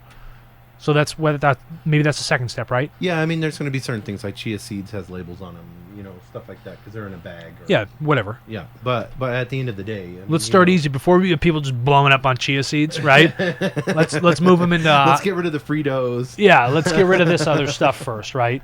Yeah, the milk. Let's be rational and reasonable about it. So what if somebody is? So that's second step. That's second step. We're getting rid of all that. We're getting it out of there. Mm-hmm. Third step would be obviously going someplace to purchase what you need to eat. No, you gotta have something to eat, right? You're like, shit, I just threw away my entire pantry. Right. My fridge is empty. What do I buy? Right. Okay? When you walk into a store, what catches your eye really quick is those bright, beautiful vegetables. Seriously, right. they do. You always look to the right. Or you look to the right when you walk in. You're like, wow, look at the color of that pepper. Right. Did that make you feel good? Mm-hmm. Go buy it. Because when you cut it and eat it and cook it, it's going to make you feel that good also. Or the asparagus, the spears on the end. I love the way they look. It's awesome, right? Emotionally attach yourself with those things. And you can know that when you're eating those vegetables, you are miles ahead in a healthy choice than you were yesterday. Even if it's 1 degree of change, you're already consciously thinking, it's nice to look at these things. They look at their nice organic form of art. Why don't I purchase those things and bring them into my house? Okay? And it's going to cost you a hell of a lot less than going to get the processed foods. And you can create art out of them. Of course you can. That is the art, right? And that's why a lot of Michelin star chefs are so phenomenal, is because it's beautiful to watch these things be plated. Nature's created these amazing things. Look at you. Jason, you're a beautiful creature. No. And I know it's I know it's laughable. Right. But in all seriousness, you are a beautiful thing. It's amazing to see that you can walk and think and do all these different functions at once. Right? Appreciate that. And appreciate all these other things that don't even have a computer that can do close to what we do. To process all these different functions at once, right? We are a quantum computer. That's another episode. But appreciate what you do, and then appreciate these other things have evolved with us. So let me ingest these things over time that have been a part of our lifestyles and genetic inheritance. Okay? So these are three. Let's look at those 3 steps that people can do. 1, clean, high-quality water in glass. Start with that. Very easy for you to do. You can get it absolutely anywhere. Okay? Second thing, clean out the pantry. Get the things out of there that are going to tempt you, right?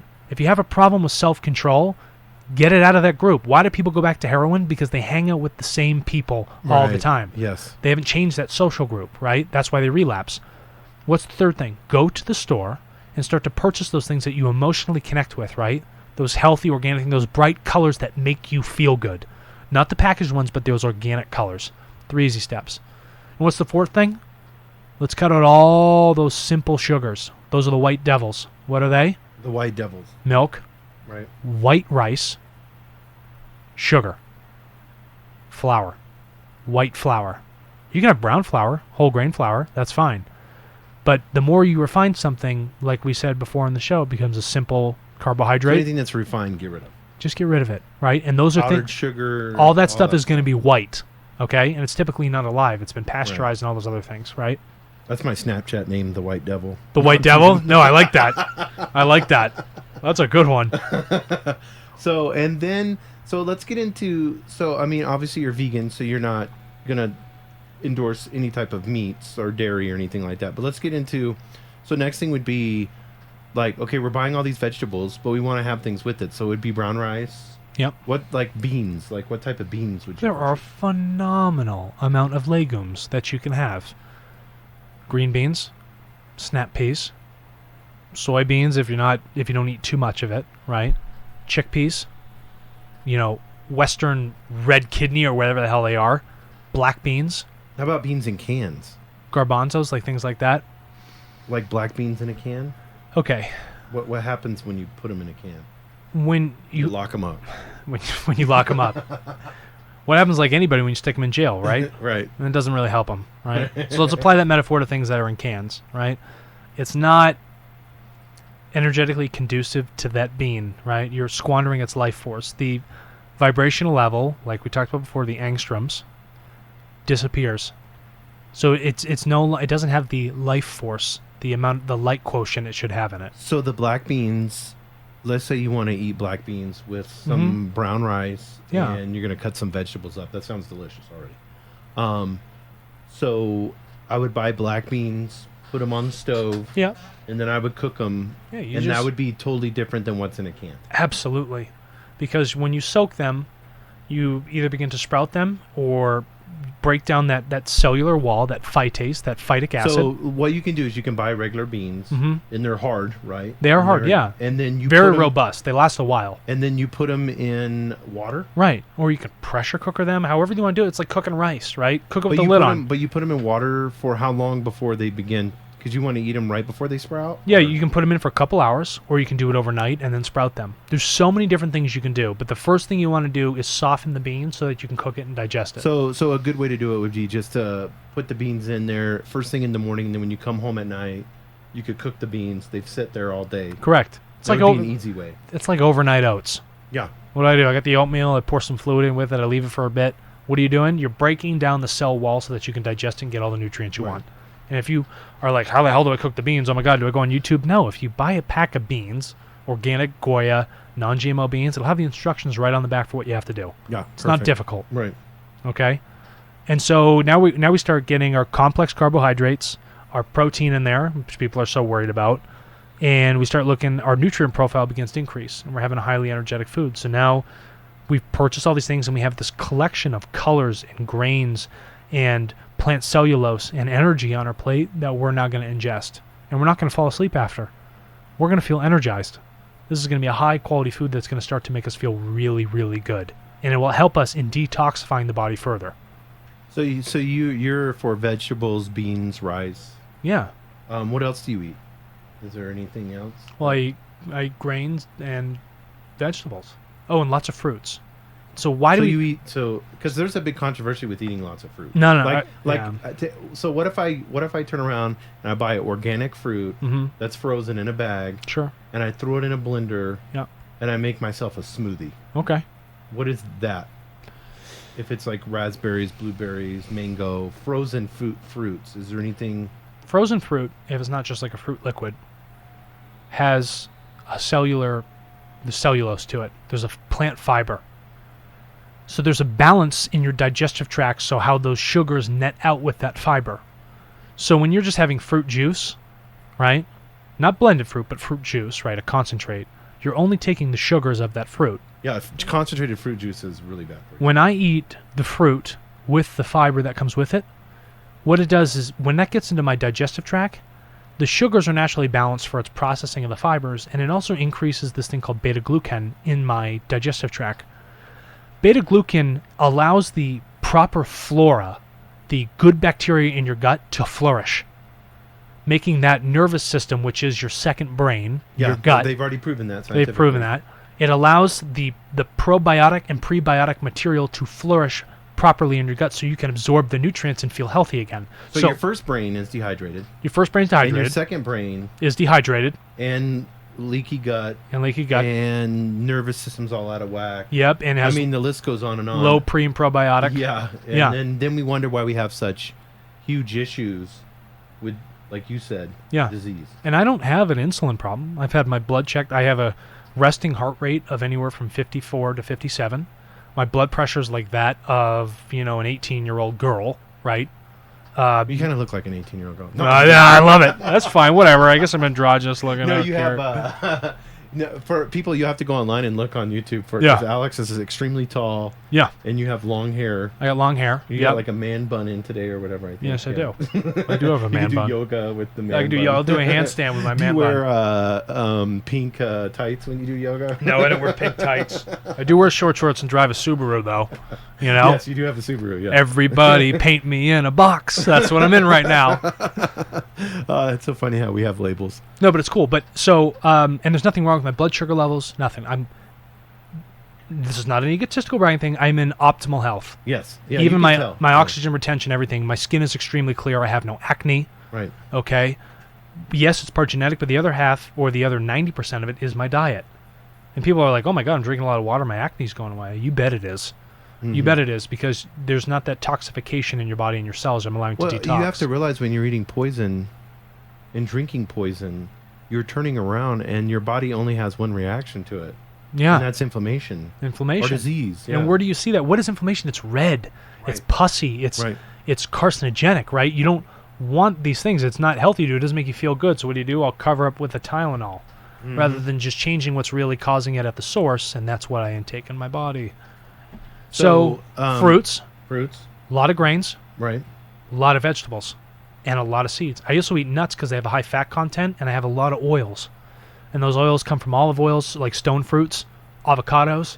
Like when you cut vegetables up, do you put oil on them? Hell yeah. Yeah, you have to have that fat. And that fat's... What type of oil do you recommend people purchasing? Obviously not. Listen, olive oil is fantastic. Right. Safflower, sunflower, walnut oil if you can afford it. Avocado oil, these things are good. These are nice, healthy fats for the body. Right. And the body wants to use it. And cooking with these fats helps the brain function, right? Put your salt in there too. You're going to need some salt because vegetables are very low salt objects. Right. So that'll help with your neuroreceptors and things like that. But the fats help your muscles, your connective tissue inside your body. And it also, ingesting fat, which is the keto side of thing, why keto has a big push right now, is that when you ingest fat, it causes you to burn more of it inside your body. It tells the body, I'm going to target burning fat rather than burning these simple sugars, and then I get tired real quick. This is a longer burn over time. That's why people on Everest, they eat very, very high-fat diets when they're climbing to the top because it gives them sustained burn of energy over time. So me, not only getting my nutrients and stuff from the vegetables that I need, right, my complex carbohydrates, all of my protein, all of my beta-glucan, all my pre- and probiotics, I put the fats on top of it too. Now I have this beautiful, complex dish that is giving my body everything that is begging for, and it will not throw my body out of equilibrium, the natural state it wants to be in. And you can make this stuff in 10, 15 minutes. I mean, there's a ton of recipes online. Or if people do now, what do? They meal prep. Right. You have so many options. It's inexcusable to continue to make poor choices. Right. Right? That's a function of you haven't taken the time to respect yourself. Yeah, and I know, like for me, I do meal prep on Sundays, and then I have my lunches already, and then I can stop and, when it gets past my intermittent fasting time, boom. Yeah. I can eat that little meal and I'm good to go, and I know it's, but I feel like we're missing the point, and we're going to do a whole show on water. I think that would be very, very interesting. I almost just spilt mine. Yeah, don't spill that. That stuff is liquid gold right there. Plus we're in a radio studio with lots of electronics. We'd fry this place. Byron would love us on that. Oh yeah. So let's go ahead. So a way forward out of 90% of the disease, the diet here in America, the way forward on this is those simple steps. Yeah, keep it easy. Let's not do anything difficult. Yes. So let's make slow transitions. You can start getting into glycemia meters, and let's not get into... You can get crazy, right? Yeah. And hope that you do later on down the road. And you can do all this body hacking and stuff like that, but at the end of the day, if you start eating healthy, your intuition's going to kick in even more, and it's going to tell you the things that it needs. Your relationship with yourself and the world around you, the connectedness of all being one, you begin to feel it. Mm-hmm. You move into the flow state. Yes, and you've moved into the flow state, and we're become one. Yeah, and can we just touch on something? Why do you still put bacon on top of your salad? Why do I still put? Because I absolutely love the taste. Like, bacon is like my number one. Okay, so you like that short-term taste, right? Right. I loved bacon.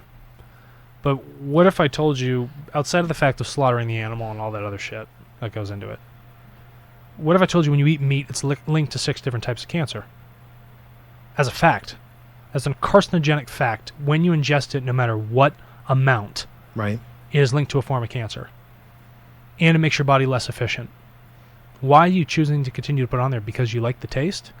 I like the taste over the fact of wanting to extend my life. Right. Right? I want to increase the likelihood of me developing some sort of dis-ease or disease that I have because I like a little bit of taste right now.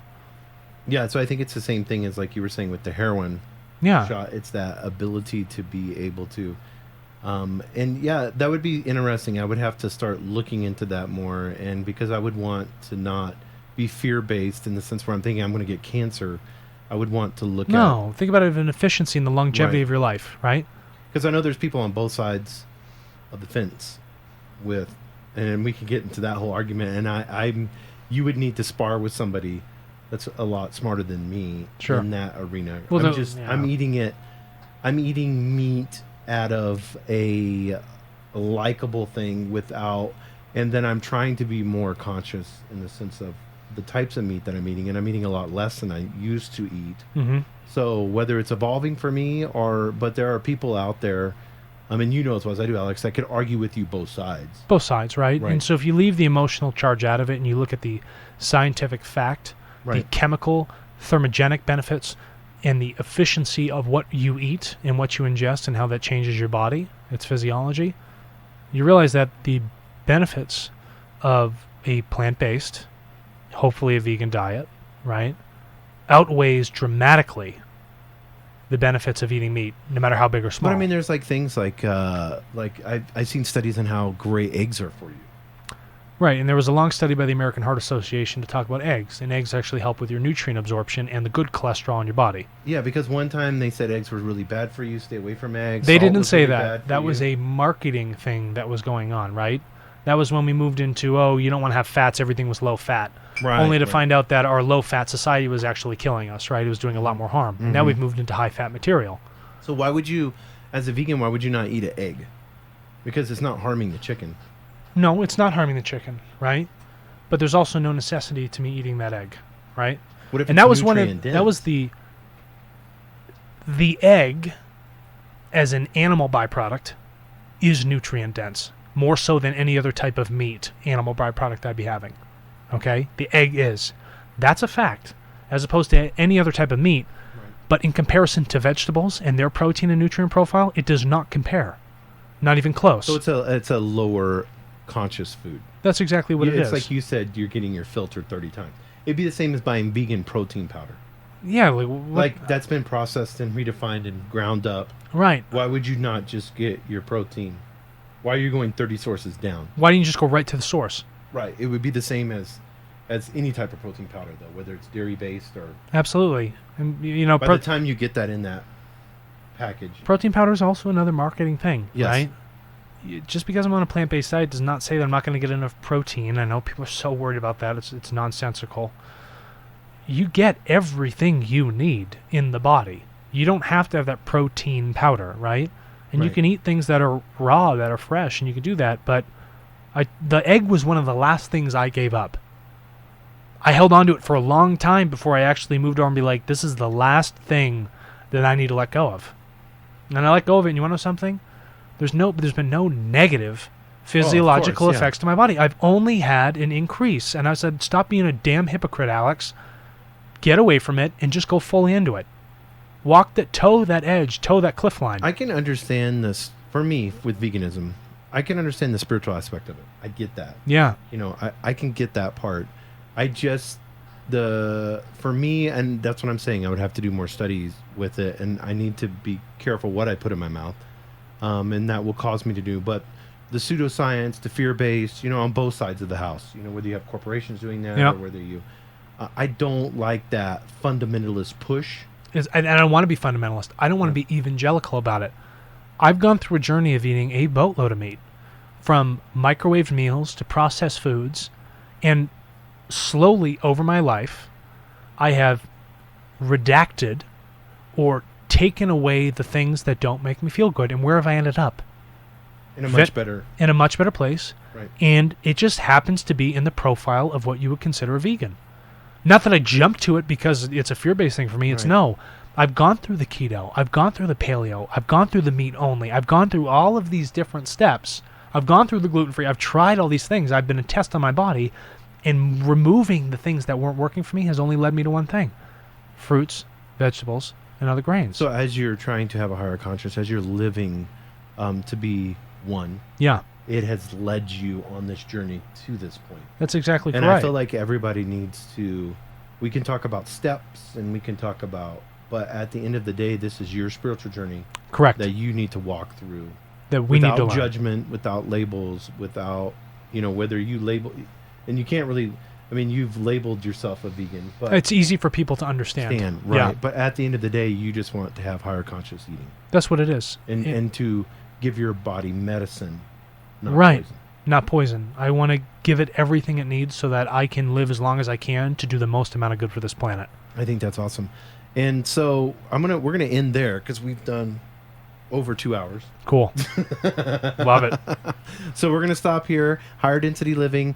We're working on the website now. It looks pretty clutch so far. Yeah, so far, it's pretty good. So we're going to get that up. We'll have everything in there for people to contact us at higherdensityliving.com. Right. They can put in things that they want us to talk about, disagree with us, scream at us, propaganda. I don't care what it is. We'd love to hear all sides. Yeah, and then once we start getting information like that, once we start getting it on there with social media and stuff, we'll print them out. Read them online, grab our phones, and go over what people are saying. Would love to have open dialogue. We want to connect with them because, again, all is one and everything is connected. Right. Right.